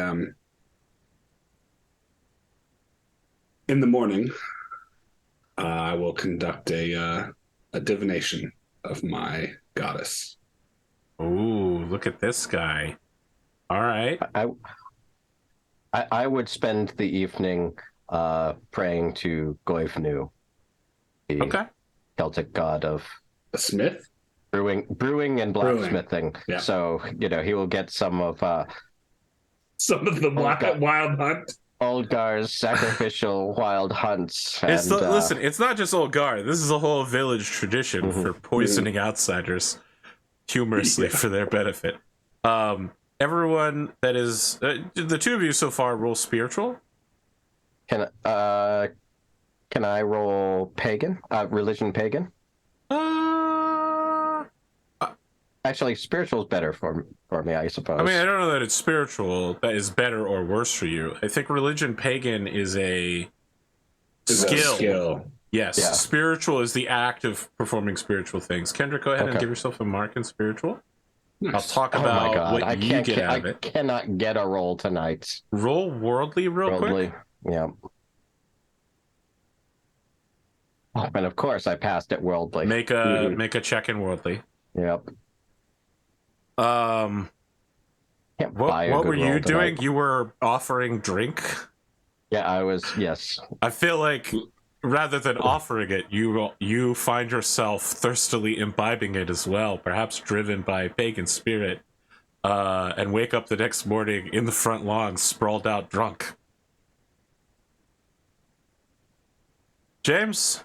Can I check indulgent for that? You know what? I'll give you that as well. Why not? Why not? How pagan of you. Do you seek the embrace of your Lord Jesus Christ and a refuge in the spirituality of a greater realm? Look, I think that two things I do. So first off, because I can read and write, I actually write a letter to my family in case we don't come back. In Latin? And so in Latin, yeah. Okay. And I'll leave that with Oldgar and ask him to return it to Shrewton if we don't return. And I mean, like in a year sort of thing, like it's not like we could be gone for days. He promises like a year and a day, which is normal for magical quests like this. Yep, there we go. And yeah, like I mean, obviously he's not going to take a sudden mass, but if he will, give me a chance to, I already have my plenary indulgence here in my breast pocket, just in case I give a. I love indulgences. But yeah, just to make peace before going dangerous quests. And sure. Of course, he will take your confession, such as that process is in the 480s. Yep. Somewhat less sophisticated than what we have nowadays, but yep. Yeah, test for spiritual as well. Yep. We shall see whether your mind drifts to greater realms or if you are drawn down by baser desires like the will to live. Give yourself a check. Yeah. My man Kendric, you flirt dangerous. The use of magic by a knight. Should you practice true... I'm prefacing it. The use of magic by a knight is a cowardly and unknightly act. But what you're doing is a somewhat more accepted divinatory practice of seeing the future. It's a real gray area, but in these backwoods, no one looks askance at it. You read I'm guessing you're reading the entrails, perhaps? No, actually. So this is You're going to throw the bones? No. So I basically, all I do is I let a hair go and I see where it runs. Because the goddess that I have chosen to follow is Andraste. And this is famously, this ritual was done by Boudica before she went to war against the Romans. And so remind me, that ended really well for her, right? It did this time. A truly famous victory for her, right? And her whole family. But basically, so, dividing where the hair runs, it will be either good for us or bad for us. The hair zigzags down the middle line. Mm-hmm. Good and bad, woe and weal are in your path. Almost like it all depends on a dice roll or several dice rolls. Yeah, Or almost. it's just a really scared rabbit making its way away from you as quickly Yeah. as possible. Listen, Hard to say, really. That's a very worldly opinion, Arthur. I'm aware of that, but I'm a pretty worldly guy. I probably have a worldly of 20. you are. Yeah. I'm famous for it. But then, I will interpret the signs positively, and we will go on this quest. Hey, you're a rabbit half full kind of guy, Yeah, yeah. You embark upon the quest, the three of you. I will ask for 3 rolls. Each of you must make one of the rolls, and I'll allow you guys to power game this. I will need a hunting roll, I will need a fairy lore roll, and I will need a horsemanship roll. Each of you must make one of them. I am good at horsemanship as well, 15. I'm pretty sure all of you are pretty good at horsemanship. Yeah. I think I will probably take the hunting roll. Hunting roll, yeah. Does anyone have any points in fairy lore? No, just a default one. Yep. That was Sir Owain was going to be that part of the tripod. Right.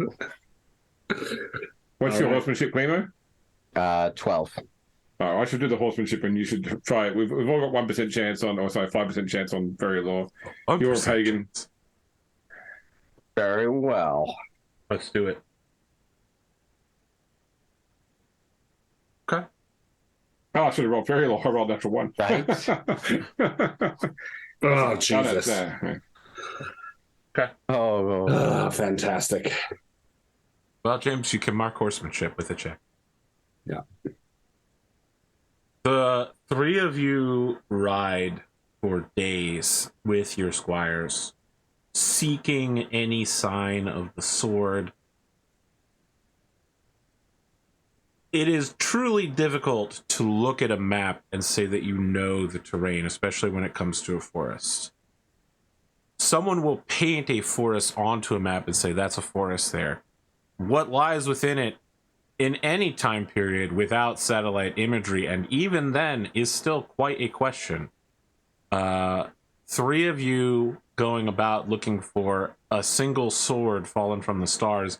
Ember, the forest around it, is certainly not the largest terrestrial forest on this island, but it is far larger than randomly searching could find. You look for any signs of weird occasion, a boar with unusual tusks.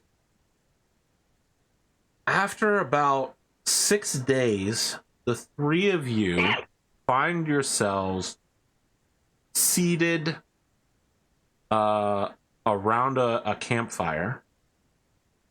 Something like lean-tos being set up by your squires. The sun setting in an orange and blue pastel. The moon can barely be seen cresting the trees. It is full and bright, and you hear a ribald sound of merriment, a clanking of 2 wooden mugs together, singing in a unusual language. Is it perhaps French, you think? Coming from somewhere towards the east. There is someone else wandering these woods. We approach. Shall we go investigate, brothers? Can we get an idea of how far away they are? I'm going to tell you the answer is no, because you already failed that skill roll. Sure. You head out into the night. The only good news is that your horses continue to follow you as you head in, so that you are not left alone. At some point, your squires are lost to you, and as you begin to look around, as the darkness of night settles in around you, these woods do not appear to be woods of England. You have once more, although for Gwgan, you have for the first time crossed the borders of Fairy. And now the sound of merrymaking is even louder. And then all at once, the noise to the east stops. and the moon grows even brighter and inexplicably larger in the sky.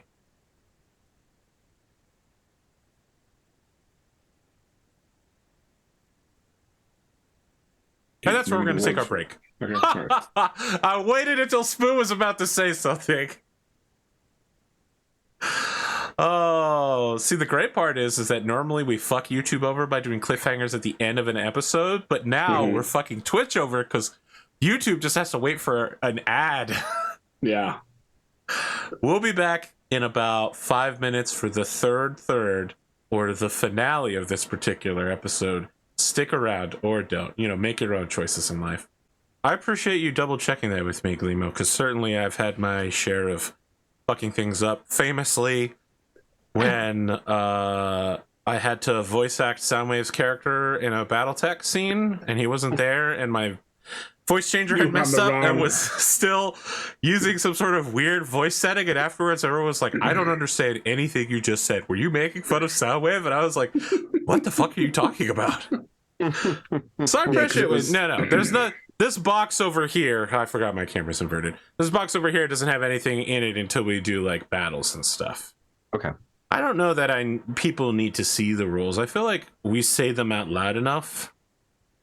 We don't need to have... You know, our reactions are... Yeah.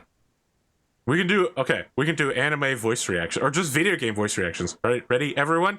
You needed a 1, you rolled a 20. Perfect. Everybody but James did it. That's because James has never rolled a 20 when he needed a 1. He's just blessed like that. That's like anytime James says in Blood Bowl, like anything but a 1, I go, oh god. 2 plus go for it. But that is the oldest, GM curse though. Is don't roll a 1. Yeah. Oh god, Skulls and Shackles, Craig and 20s. Sometimes I wouldn't even finish talking and he had already rolled a 20. Yeah. The moon is large and bright, larger and brighter than it should be. The night is warm and windy, warmer and windier than it should be. You are alone with just the 3 of you and your horses, no squires. There are no sounds of merriment, no clinks of ale, no music, nothing to guide you further east, where it has all stopped as of a sudden awakening. What would you like to do? I look around for a Knuckleby sneaking up on me. Make a notice check. Yeah, I'm also going to be on the look lookout. around. Yeah. Even if it did, I would not notice. Don't see one. Oh, so close. Gwgan. Everyone is looking in a different... You're doing like the back-to-back. I want to assume it's like Scooby-Doo. You're all looking in a different direction. You end up looking east, Gwgan, and you see a large pair of eyes, larger than human eyes should be, and a tall, lithe figure beyond the darkness. And when it sees you, its cat-like eyes reflect suddenly, and the fire that it is by suddenly starts back up. There's a second creature, perhaps a man, seated at the fire across from this being. They hold each a mug of some wooden sort and are staring directly at your company. There's something about the second man or creature that seems familiar, as if you've seen him before. Something about the ears, or maybe the eyes. You've seen someone like this recently. Can I make recognize to try and identify where it seems? Okay. Just keep throwing skills. Keep throwing skills. Yeah. No. We make no quarrel with you. Sort of hands up like in a I'm not armed sort of way.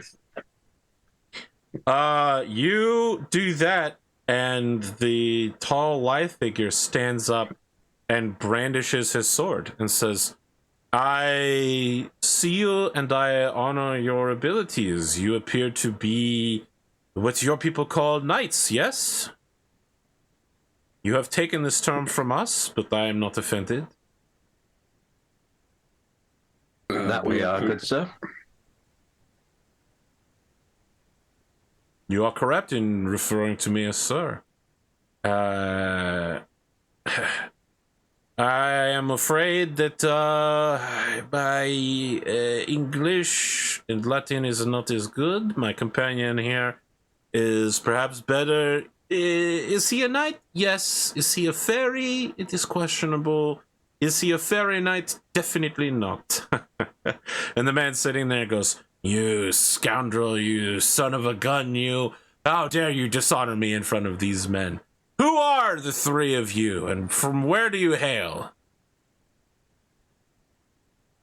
I'm Sir Gwgan of Shrewton in Salisbury, vassal knight of Earl Roderick. I am Sir Kendric de Pitton of the same. I am Sir Herawd of Laverton. At this, the second man rises up and withdraws his sword as well, and he says, "Shrewton! These men are no knights, they are bandits!" He begins stomping towards you, and he says, "You are no Lord of Pitton, for I am the Lord." Or, sorry, not Pitton. He says, "For I am the Lord of Laverton." Begging your pardon, sir, but I became Lord of Laverton upon my father Guy's death nigh 3 years ago. He has been approaching you murderously with the sword out. When you say, "My father Guy's death," he catches his hand on a branch and says, "My son is dead? How can this be? He has a son of his own? How many years has it been?" Is currently 487 by the reckoning of. He turns to Lord. look at his companion, who just shrugs. His arms are exceedingly long and gangly in the process. And they begin having a conversation in a language like French. Wait a... Daroni? Sorry, what did you say? Wait, Daroni? You know me. You are my grandson. Yes, you disappeared in 440. No one was ever heard shortly after the birth of my father. No one ever heard from you again. We assumed that you must have been killed, but we never found a body. As you can see, I am alive and well. I have It's been almost 50 years. 50 years. Does not feel 50 years. How old does this guy look? He does not look as if he is almost approaching his 80s. Yeah. He okay. definitely, he seems like an older knight, perhaps in his late 40s. Okay. Where are we? So the other knight, the fairy, says, "You are on the other side."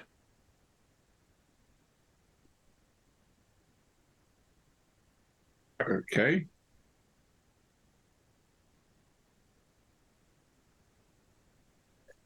It I'm going to is. turn back to... He stops. He says, "It is difficult to explain to one who is not initiated in it.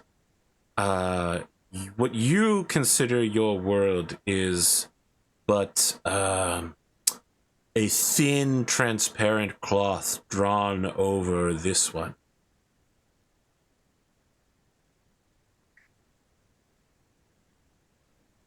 You seem confused. Do not worry. Your mind will be clouded by this place. It is simply the nature of things.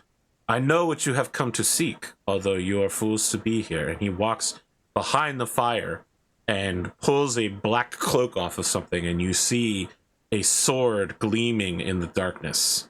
The sword is quite unusual in its make. It appears to be very squat and short, but wide. It's almost as if someone has inserted a second sword inside the first one and then wrapped a coil of wire around the sword's hilt on one side. There are many useless protrusions off of it, and the part of the sword that is driven into a rock has blood, not fresh, on the end of the blade. Yet, despite that, there is no evidence of rusting.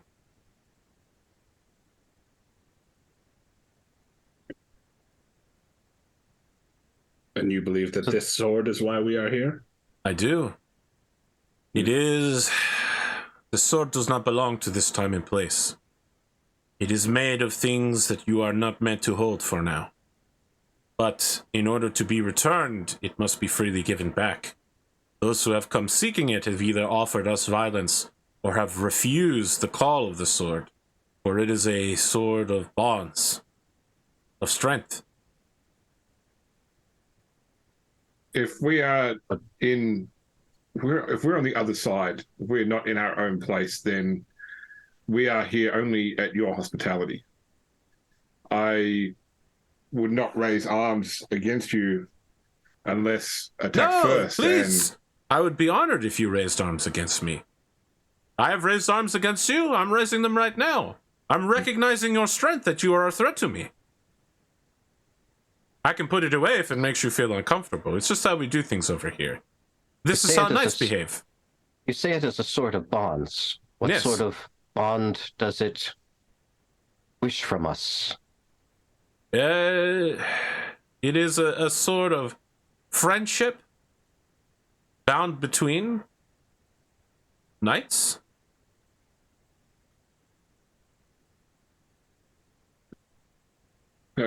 Our Lord gives us arms and armor. We haven't come here seeking a sword. We've come here seeking to end a threat where many knights have gone looking for the sword and have lost themselves to the quest, or presumably to combat with yourselves. How can we end the temptation that this sword presents? You can return it if you think that your friendship is strong enough. To where must it be returned? To a place and time far from here. Looking at this guy's sword that he's waving around, do I feel like it could have made the puncture wound in Sir Jaredin? No, but you do look at the sword that Gramps is wielding. It also appears to be made of some sort of fairy metal, and it looks like a stock. Like a post rapier. Yeah, it's like a drill meant to punch through armor. You've never seen a sword designed like this before, because it won't appear for like another 600 years. Yeah, exactly. If we said that we wish to take the sword to where it has to go, and that we believe that our bonds of friendship could sustain that, do we still have to fight you for it? You don't have to fight us at all. I'm not looking forward to fighting you.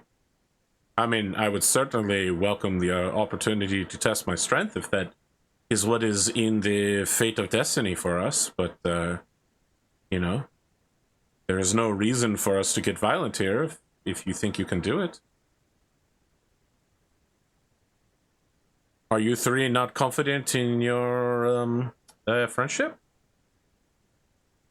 Now, while this is happening, it should be noted that Grandpa is like having a... First off, he's rolling shock in the corner right now and prematurely aging in front of your eyes. I mean, not really prematurely, but it's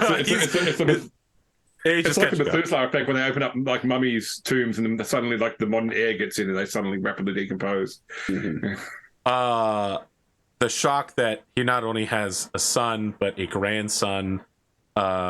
His grandson is old enough to be a knight and has in fact gone on a quest with friends, is like, it's a big moment for him as like, I'm a grandfather and my son is super successful and everything must be going well.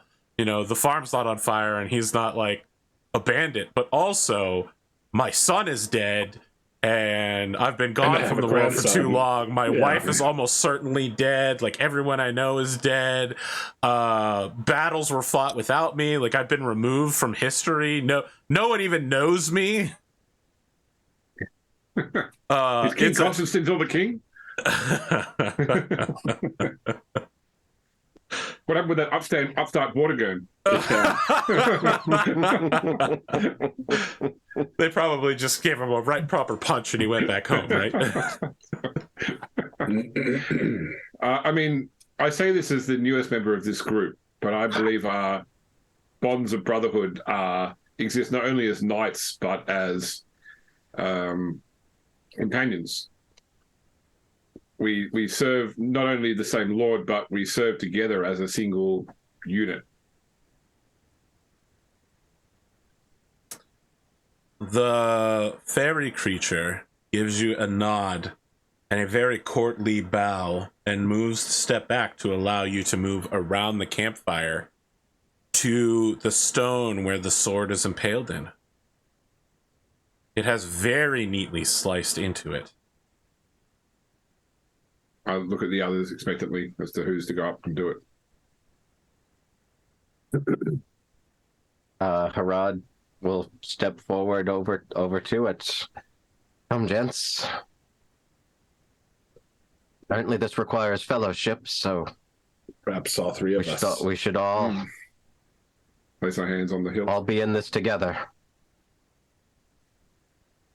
You're all pulling out the sword together? Yep. Okay, you don't need to make a roll then. It is a moment in time that has stopped as all of you place a hand on the hilt and look at each other, perhaps in trepidation that some magic may come over you. But indeed, the sword slides out of the stone quite easily. It is so light, even for its unusual shape and size, almost like a mega gladius. It comes out whisper quiet and just so light, less than a pound. And the fairy says, if you would, please give the sword to me. I must take it back to where it has been lost. Very well. You told us to take it to you told us to take it to a time and place. Is this the time and place that it is given? I must take it to where it was lost. Okay. I'm just trying to work out whether we're being tricked here, because it sounded like originally we were taking a quest to take it, and now he's asking for it straight away. Before you go, will you tell us its name? I will tell you its name, although to you it will make no sense. The sword technically has the name of the sword of the House to Look, but technically it is known by the process upon those who swear on it. This is the sword of the Oath of Endosteel. Too long has it been missing from its lands, and it must be returned post haste. Will you proffer it to me so that I may return it? I think Kendric will look at Herawd and Gwgan and nod. Sounds like a very important oath indeed. Don't know what this endo steel is, but it sounds very important. It's technically a very high density steel mixed with titanium and aluminium, but your people have not. It is from a different time. He holds a far too thin and long arm out. And it is at this moment you notice that he has 6 fingers as he wiggles them for you to place the sword hilt within his hand. I feel like I heard that a gentleman was looking for you. Wow, we're really just... All right, yeah, I took us off the edge and you just kept going. Yeah, all right. Kendric will return the sword to him. Yeah. Okay. I thank you. You truly are men who are on a noble quest. Many have come to seek the sword and have only found violence and madness. Such things, they fall between cracks from time to time, and they must be taken back to where they must go. How should I say? Give the druid my regards. You mean Merlin? Yes, Merlin, you have met him. Once. You will meet him again. It is your doom? Is this the Or right his. word? Certainly was the last time Destiny? we met him.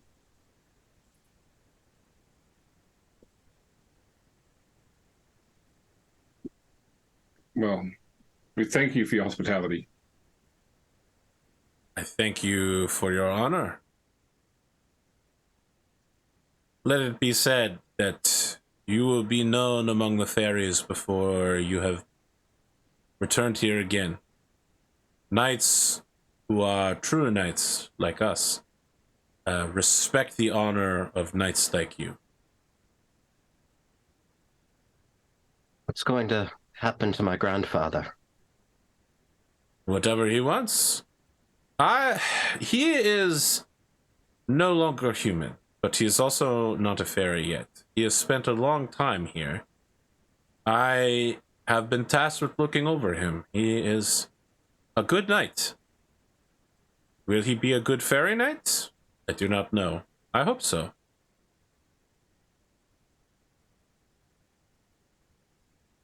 You can take him if you want to. I don't think he wants to go, but, you know, I've been his only companion for... How long have we been here? Like 3-4 days? 40 years, something? Almost 50 years by Yeah, my time's reckoning. sure. Perhaps Do you we wish should to get travel- going. Do you wish to travel back with us, Sir Knight? Me? This is, no. Oh, no, this is you're to- asking... Yeah. I mean, he's still processing everything, but when you address him, he goes, "Do I wish to travel back with you?"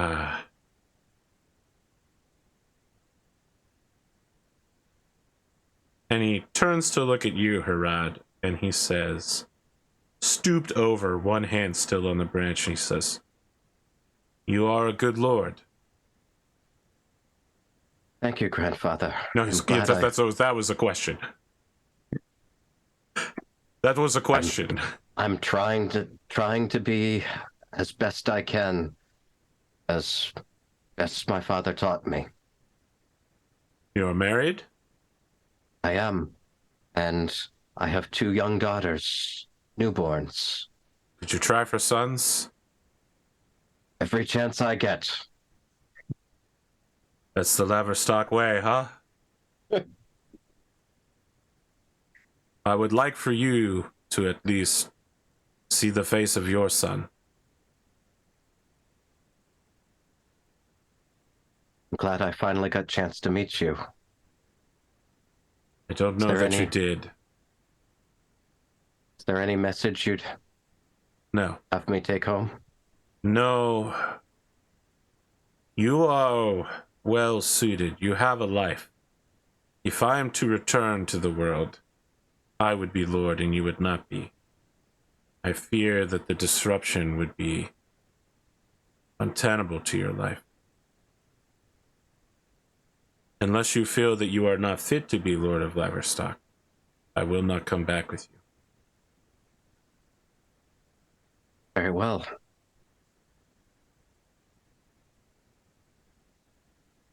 And I hope that fortune favors you and you find what you're looking for on this side.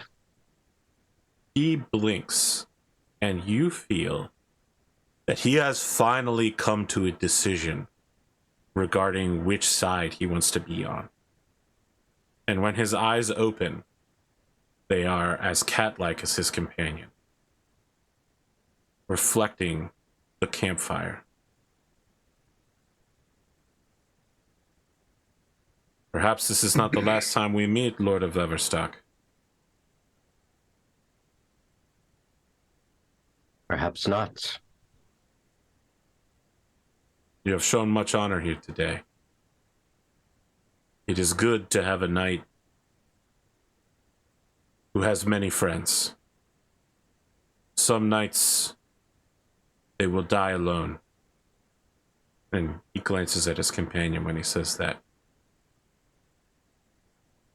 But not you, I think.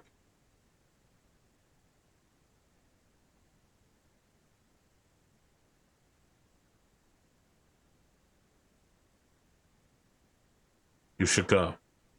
This is not a place for the three of you. Not on a night with a full moon.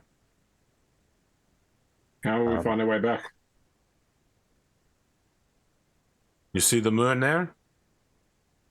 Follow its path as it traces the sky.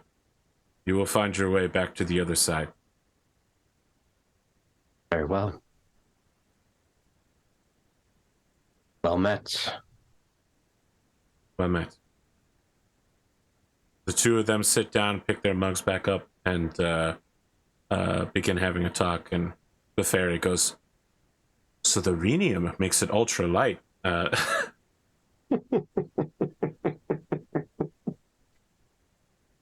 Yeah, the two of them are just examining the sword in the glint of the firelight as the two of you walk away. The three of you, I should say, walk away with the horses. The horses. Yeah, with the horses. I wanted to make sure you guys could run, just in case you started any fights you couldn't solve. Yeah. We appreciate that. You find yourselves in the morning. The three of your squires are unconscious, back to back to back, clearly exhausted. You feel fresh, as if you slept, and they look like they stayed up all night looking for you, and then collapsed and stayed as close together to stay warm as possible. You believe that you are back in the forests of Logris. Come, Heavies. Rouse the others. Let's get underway. Of course, my lord. He starts slapping Gwen, and Gwen is just like, "What? Another game? No, Heavies, no. I don't want to play another game of cards." On your feet, squires. Man, Chad is really roasting me over this Endostill thing. Yeah. I wrote this quest. It was one of the first ones I wrote, honestly. And it's taken us months to get here, and yet the Endoseal sword is still lost to us because we still haven't seen it in like 6 months. We'll never get it back. We'll never get it back. Mm-hmm. And there's Bearded, who literally drew the sword for the art logo. Amazing. What great timing. Yeah. What do you guys want to do here? You know? Oh, by the way, you can all take a trait that gives you +1 honor when among fairies. Okay. Your honor score is higher when you are among the fairy. Your enemies will know your worth before you ever shall meet them. Yeah. Yes, it's Kingdom of Heaven again or whatnot. Yeah. You have impressed the true knights of fairy.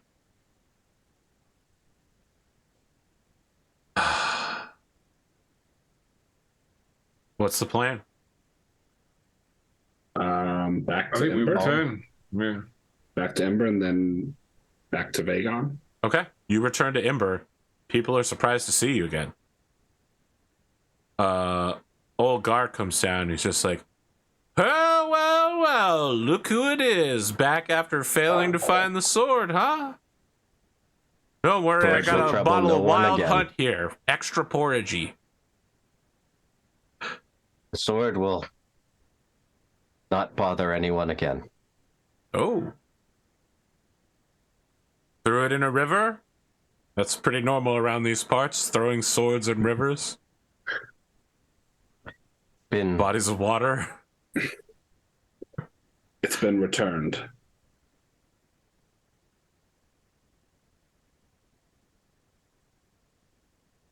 But You all also, seem contemplative.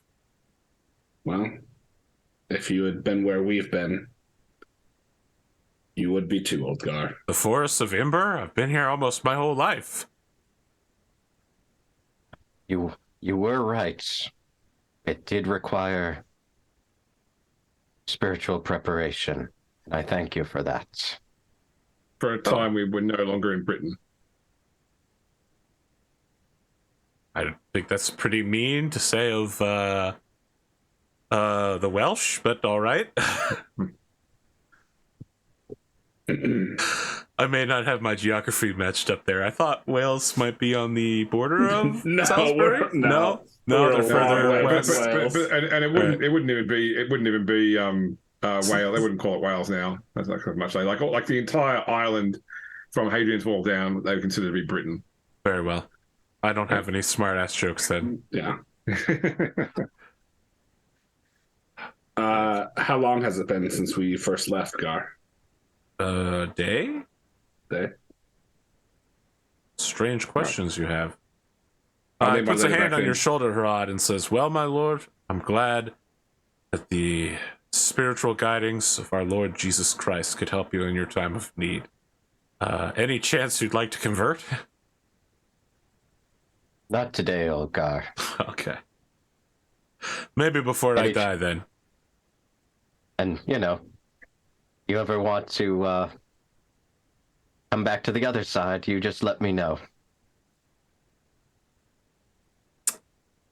He glances towards his house and says, "Oh, I've been to the other side, my friend." I'm sure you have, Olgar. He's nasty, just for the audience's sake. Yeah. This guy's the worst priest in all of Britain. And not like he's bad because he's corrupt. He's just a bad priest. I'll take my letter back though. He proffers you your letter. All right, I'll just find a fire to burn it in.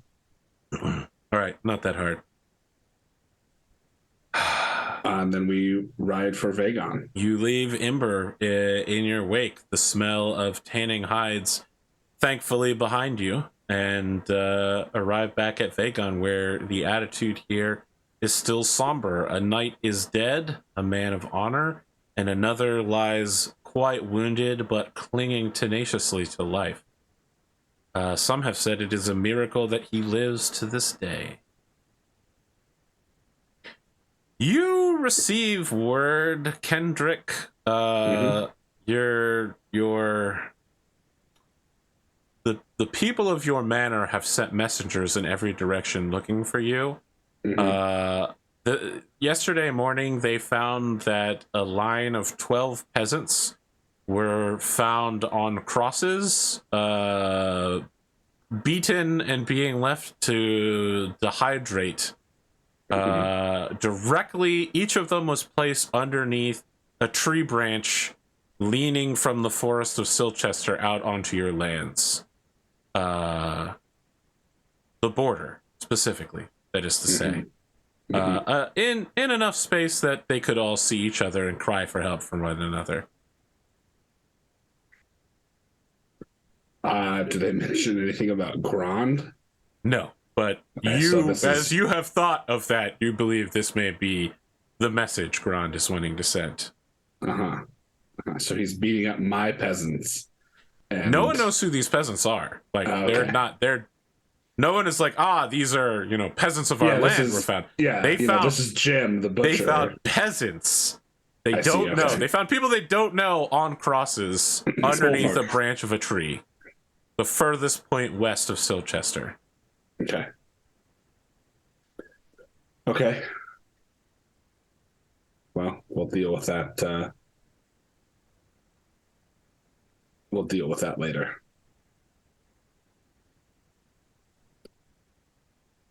I think our first course of action should be to inform Earl Roderick of what has transpired.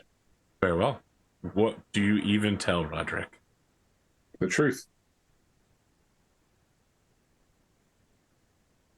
Very well. Let me rephrase. What truth do you tell Roderick? Well, who's going to say it? That's a great question. I will if no one else wants to. I would want us to get our story straight internally before we talk to Roderick. Yeah. And I would say we probably don't want to tell him the whole story. Mhm. I think what we tell him is that the sword is gone from his lands. It won't trouble anyone anymore. Why are we omitting It's facts? been returned to Fairy. Why do we not tell them the truth? What have we've done nothing wrong? We've booked no breach of honor. I worry that you would see it as a failing of ours that we did not bring the sword back to him as a spoil. That's his choice to make as the Lord. For us to hide that fact from him makes us curs.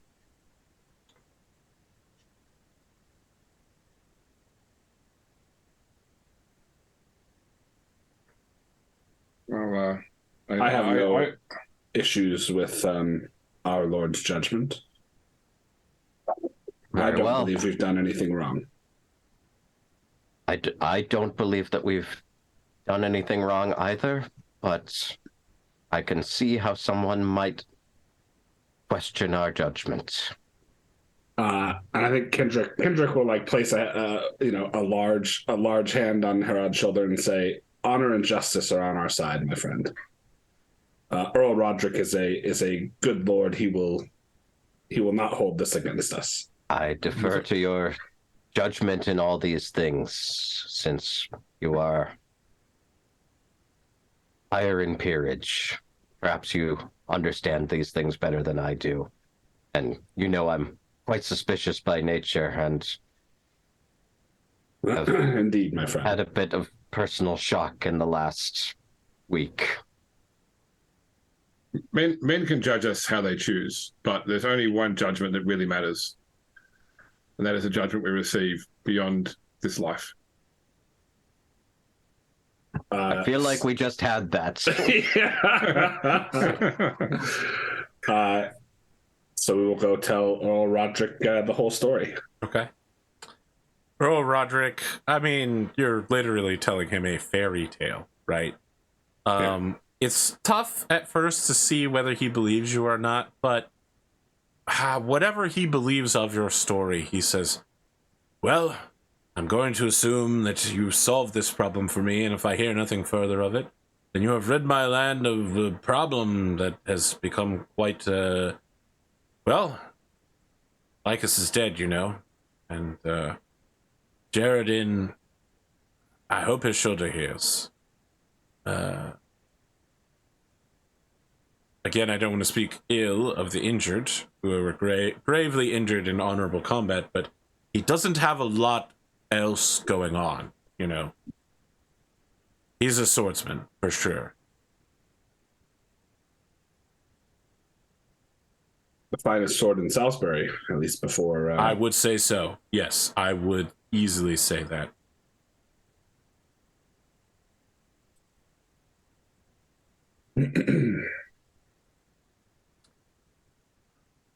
Again, it's hard for me with your tale to trust in everything, but we shall see the results. What do they say? Trust but verify. I understand, my lord. If I wasn't there, I'm not sure that I could believe this story either.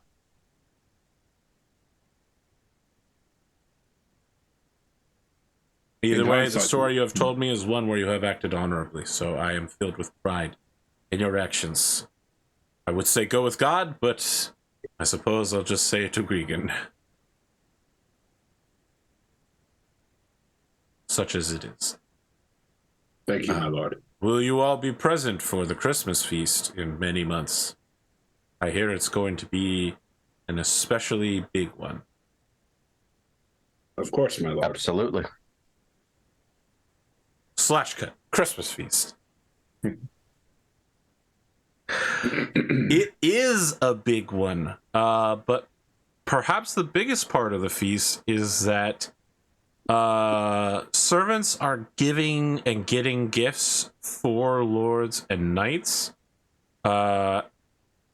Each of you are replaced clothing by Earl Roderick.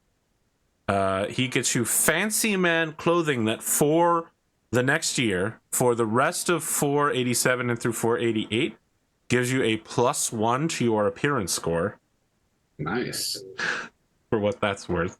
Yeah. They Hey, are. I'm trying to land a wife, so Yeah, I mean, these are some very nice French cuts right here. okay. You know, So I'm back you've got the kind of drip where you raise your arm and it's got that Shakespearean lace ruffle going on, and like a drape, like a frog drape between your torso and your arm.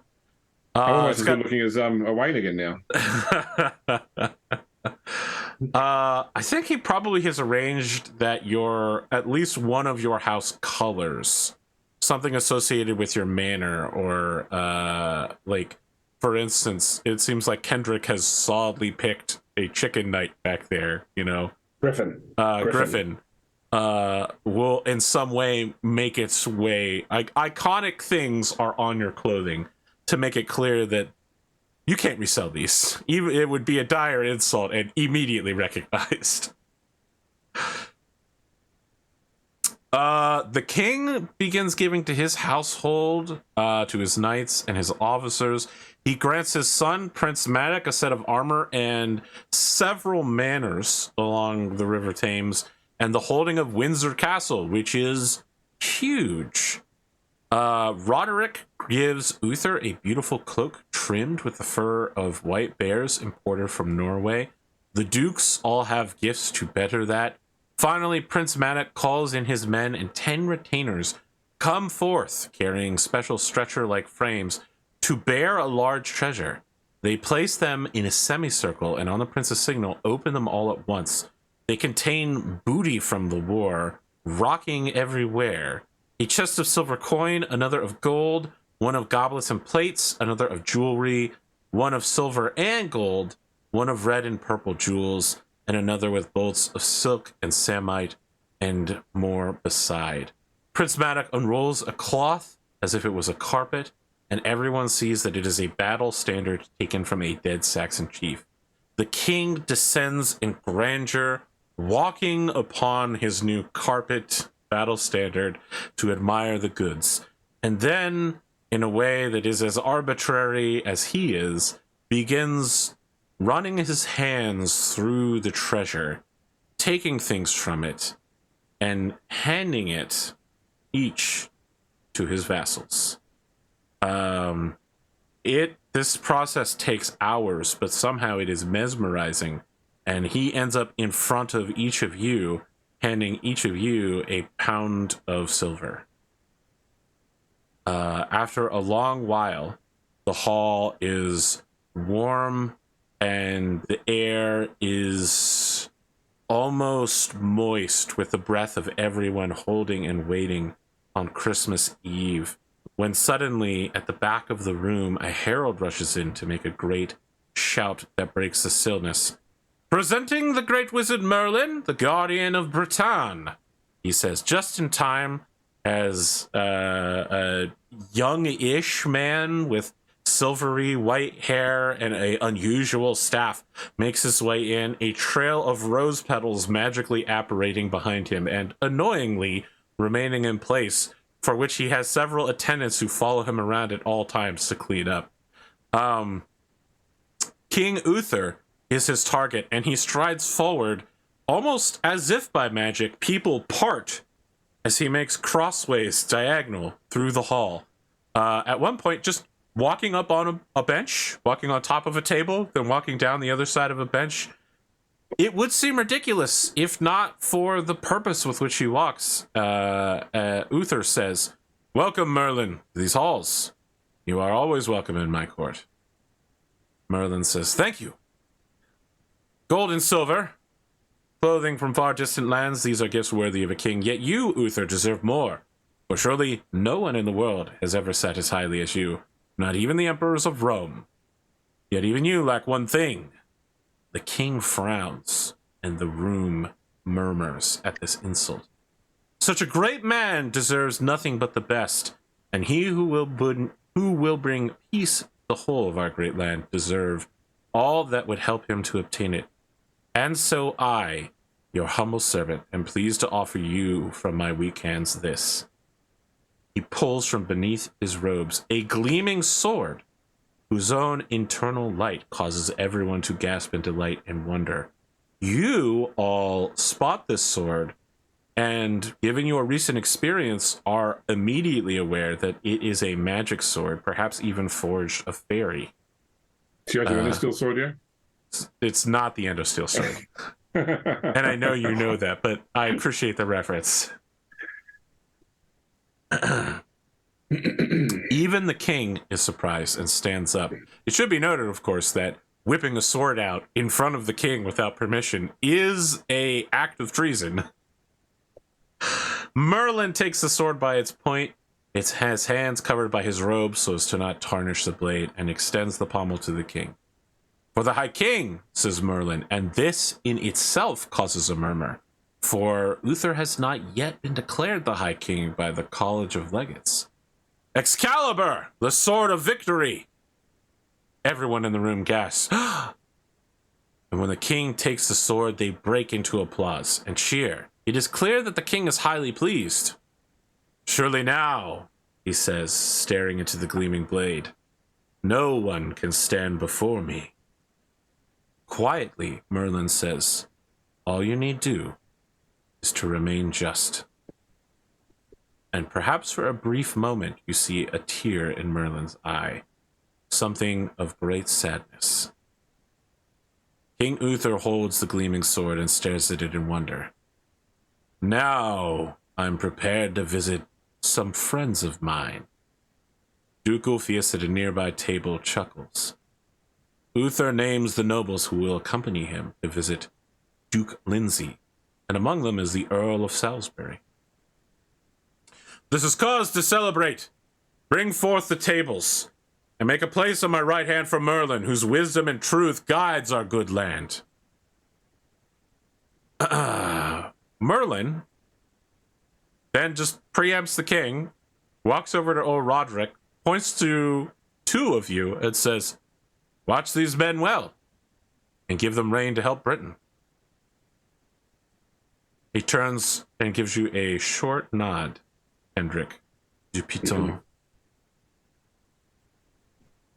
Then he walks away, leaving a trail of roses apparating behind him. Herawd murmurs quietly to him, six-fingered man sends his regards.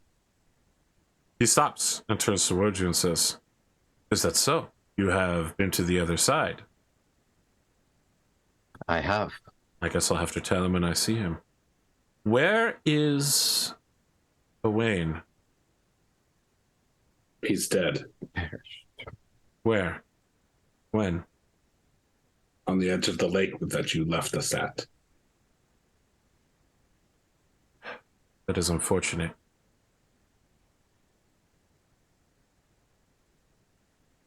You seem upset with me. I am. What have I done? You abandoned us. Left us there to die. Are you not knights? Did you not join me of your own free will on a quest? This gift that I have given to the king is one that he deserves. Do you not agree? I do agree. Do you not find your service to be acceptable?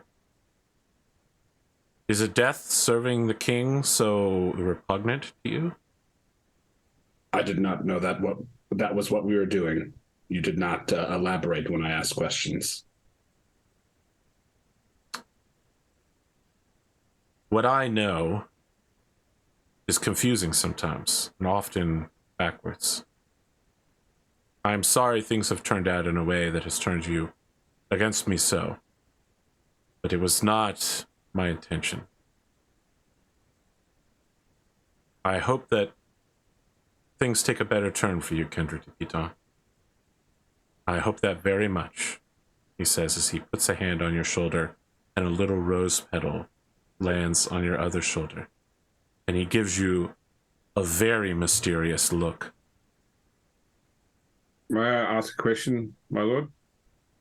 Yes, you are Gwgan, are you not? Gwgan, yes. Did my cousin's death at least contribute to whatever it was you were doing with my friends here? I have no idea. Did it? turns to look back at Kendric.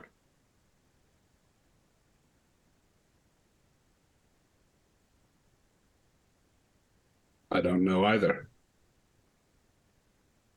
It seems a simple question to me. Did he help you or not? He defended us with his life. Well, a knight who dies on his feet in honorable combat and service to his king sounds like a pretty good death to me. Are you looking to get something of the same, Gwgan?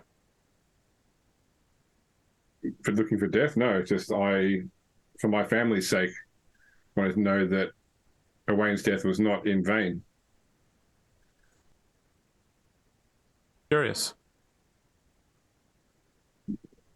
He taps his staff on the ground, wheels around. Rose petals go everywhere as he does this, and then just abruptly leaves out of nowhere.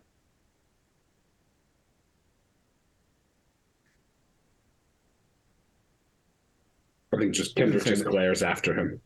He doesn't seem so bad. I know they say he's the son of the devil, but he's just an old man. Someone appears at your right hand and goes, "He is the son of the devil, he is. They say his dark magics are brought about by his incubus powers. Half man, half demon." Who And are then you? he disappears back with the serving staff. Have you actually noticed Merlin's sheet in the book, by the way? His character sheet? No, I'm using a different Merlin. Because it used the standard knight's character sheet, and where it's got like father's name, it has the devil. Yes, I have seen that one. Yeah, it is. Yeah. It is. He is literally the son of the devil. Yes. Yeah. And he can use many different types of magic because he's not just a druid. He is a half incubus. So anyway, let me say this because we don't have a huge amount of time left, and I want to know what I have to prepare for next week. You are unusually given a choice because of your great and honorable actions in helping recover Excalibur. All of you should write down that at the end of the year, you will gain 50 glory, although, again, that glory goes to Owain, not Gwgan. Your choice is to go to the Lindsay Embassy with your Earl, or to engage in naval raids with Admiral Gwyn, which will definitely, almost certainly, result in combat, and it is said Prince Madoc will personally attend. So your choices are go on a political mission with the Earl and with Uther, Merlin, Ulfius, or go mess some shit up with Madoc and the boys.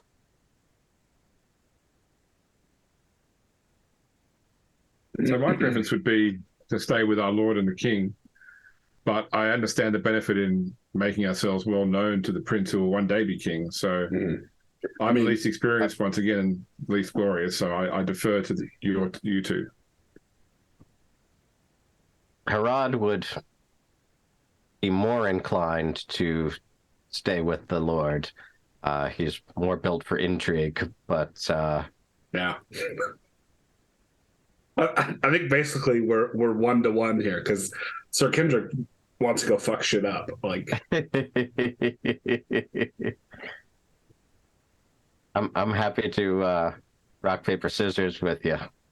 now is there a because I know in some campaigns splitting the party in Pendragon is not necessarily a bad thing.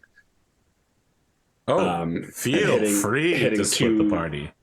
So if Herawd wants to go with Earl Roderick and the King, Sir Kendric can go fight Saxons, and I don't know if that was something that you were okay with, AP. I'm okay with it. Okay. Given the choice, I'd go on the embassy mission. Glimo? Yeah, I'd be going with Roderick.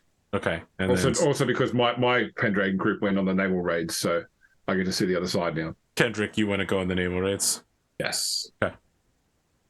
The man just got done leading a party to get a sword of friendship and bonds and immediately abandons his friends to go kill people.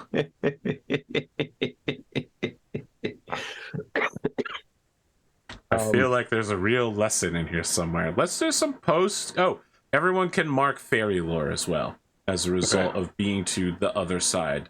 Okay, 95% chance to go up at least when the time comes.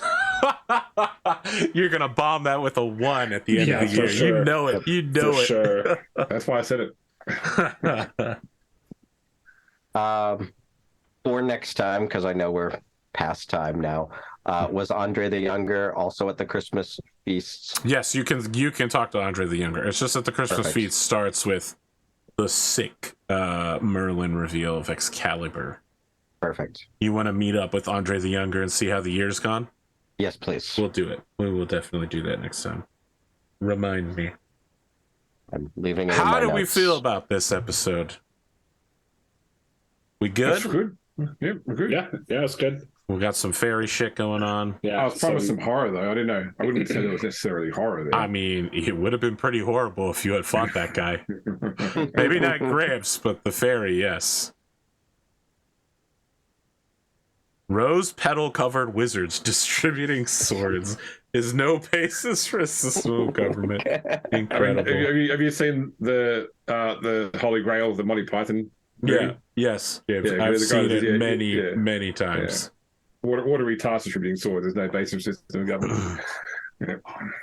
I mean, I feel that rose petal covered wizards are definitely the person I would trust to hand out swords of justice to a man notoriously arbitrary. Especially since I think you're doing the aging in reverse, Merlin. Yeah, I am. We're doing a Merlin that is experiencing events backwards, so he only knows that Owain died because you told him after Owain died, so he doesn't know Owain's gonna die afterwards, but he does know Owain's gonna die when he sends him. But I don't know that, but Merlin does. Yeah. Yeah, I mean, it's really hard to pull off. I'm trying. Yeah. I'm trying Yeah. my best. I wanted him to come in eating a bowl of tomatoes, corn, and potatoes, but I didn't know if anyone would get the reference because they're all North American vegetables. Yeah. I'm glad someone picked up on it and I didn't have to do the corn thing. Everyone knows that once you involve corn into your fantasy game, it just all people start dying left and right. Absolutely. There's no stopping it. Are we good for next week? Yep. I didn't know, Next week- James, next if week your is, long sojourn started yet. No, that's not until the end of March.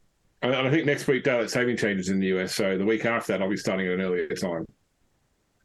Not for long, though, right? It's only for like 2 or 3 weeks. And then it becomes 2 hours earlier. That's horrible. Yeah, that's fine because it means we start then at 9 a.m. my time, which is good.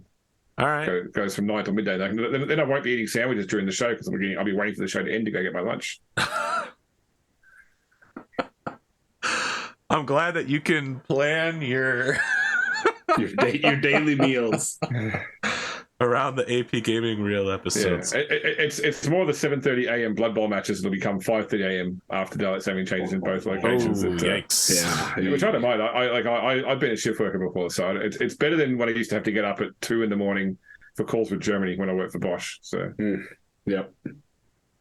You know, speaking of Blood Bowl, what can you tell me about the Blood Bowl Brew Bowl Cup League? Where would I go if I wanted to watch it? is it just youtube.com/grimdarkpodcast? Does that work, or does it have like That another works. word or something in there? No, that works. Okay, there you go. Yeah, or Arthur's Discord channel, where all the action happens. It And might you can surprise chat, you can chat with the cast. It might surprise you to know that many more people watch these videos than go on Discord and chat with us. Yeah. Okay.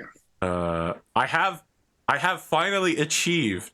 Oh boy, this is going to be such a self dunk. I finally achieved 0% female viewership on my channel according to YouTube analytics. That said, I do have a 3.7% no specified gender.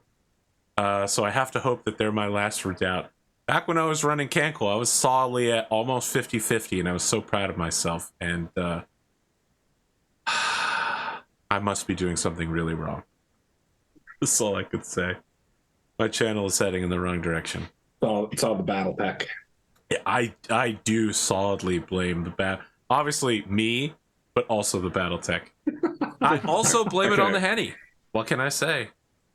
AP, it's clear you need to start a campaign of Good Society. I'm trying to. It's called Oath of Endosteel Season 4. Yeah. Remember that sword today? But you're hiding it. You're hiding it behind stuff that your target audience won't be interested in. I'm always hiding things behind other things. Yeah, like yeah. the fact I hid that today we were going to do an Oath of Endosteel adventure. Yeah, I was like, man, this Star Sword adventure. I've never heard of that before in Pendragon. What's going on with that? And then he's like just describing the sword. And I was like, what?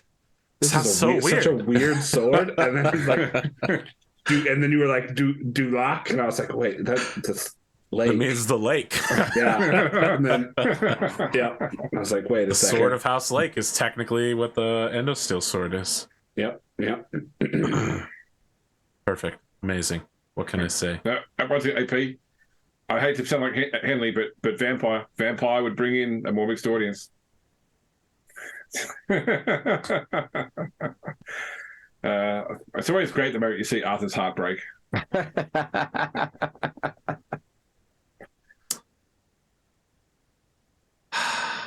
It's like I need to be really fast when I'm playing GFA. Whenever I roll a natural one and it immediately re-rolls because of my half a lucky track, I always try to see if Arthur gets like a moment of excitement seeing the natural one. No, because I hear the second dice. reroll. I can see the virtual die reroll happening. I'm sorry, James. I know that it's happening. You've made sound effects a part of your presentation. Let me say this about Vampire. I'm going to say this about Vampire, and I'm going to say it about furries. Some people have the idea that I hate Vampire or that I hate furries. That's wrong. I believe that several of my friends may secretly be furries, so I don't want them to think that I hate them or that I hate them because they like Vampire. My problem is that Vampire the Masquerade players and furries have one thing in common. It's not always about sex, but it's mostly about sex. I'm glad that you laughed at least, James. Oh, look! I've actually recently I've been craving either running or playing a game of Will for the Apocalypse again, which is the other line, the other major line in the World of Darkness stuff, because that was my first. I played Will before I played Vampire, so it's sort of my original go-to. But you know, I think it was the fact that I discovered that ChatGPT knew the World of Darkness really, really cleanly for the purposes of its weird sharing style. I've never used ChatGPT, and I hear so much about it now. It seems to have taken over modern life.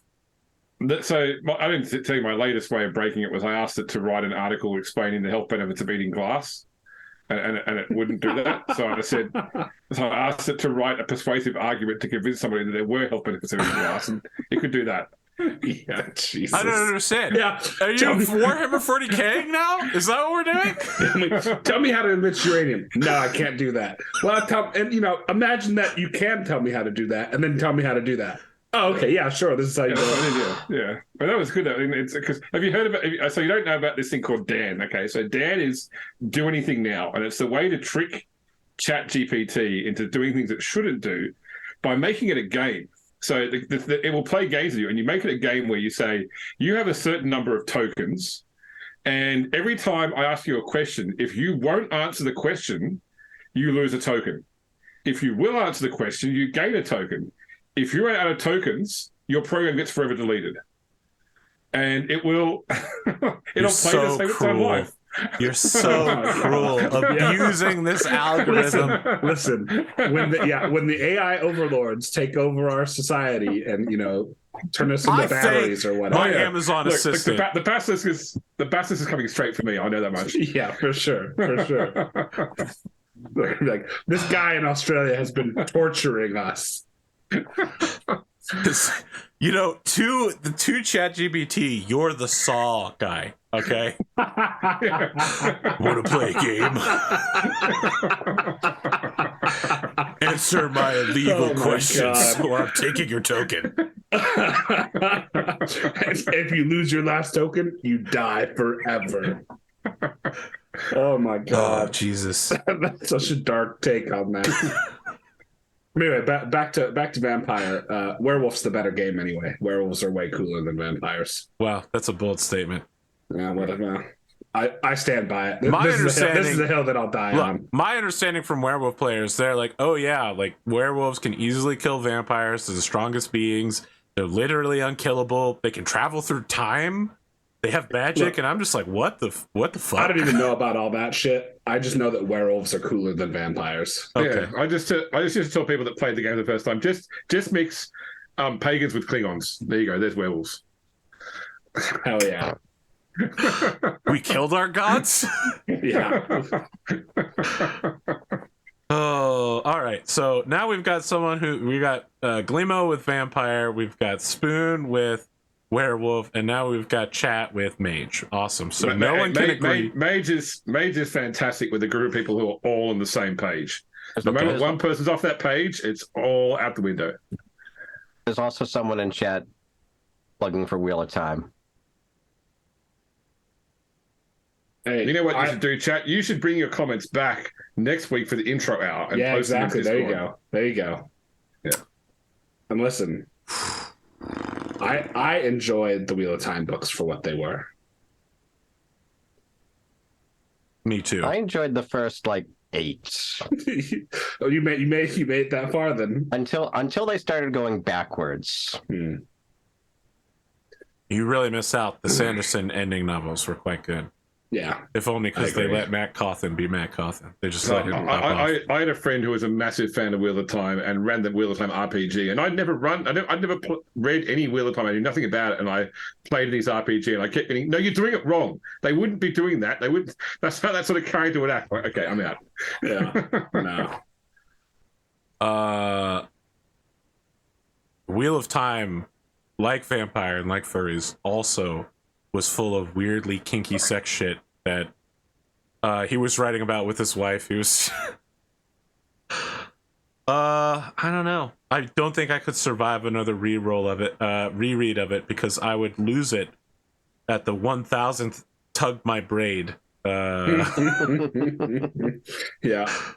Listen, the one thing about Wheel of Time that I really love is his descriptions of the sword fighting moves. It's true. They were pretty good. So, AP, can I quickly confirm your bias? That Which bias? Used to post, oh God! White Wolf used to post a quarterly magazine of just articles about the various games, and I remember one of them had an article that was called Doggy Style, that was literally a breakdown of every single tribe in Werewolf and how that particular tribe enjoys sex. Published and sold. First off, I don't think it's a bias, James, because it's provable and non-anecdotal. But second off, thank you so much for your anecdote. That helps reprove it. Amazing. A burden shared is a burden halved. So, any idea that I might have a viewership under 18 is gone forever. Yeah. How can I reach these kids? Yes, this video is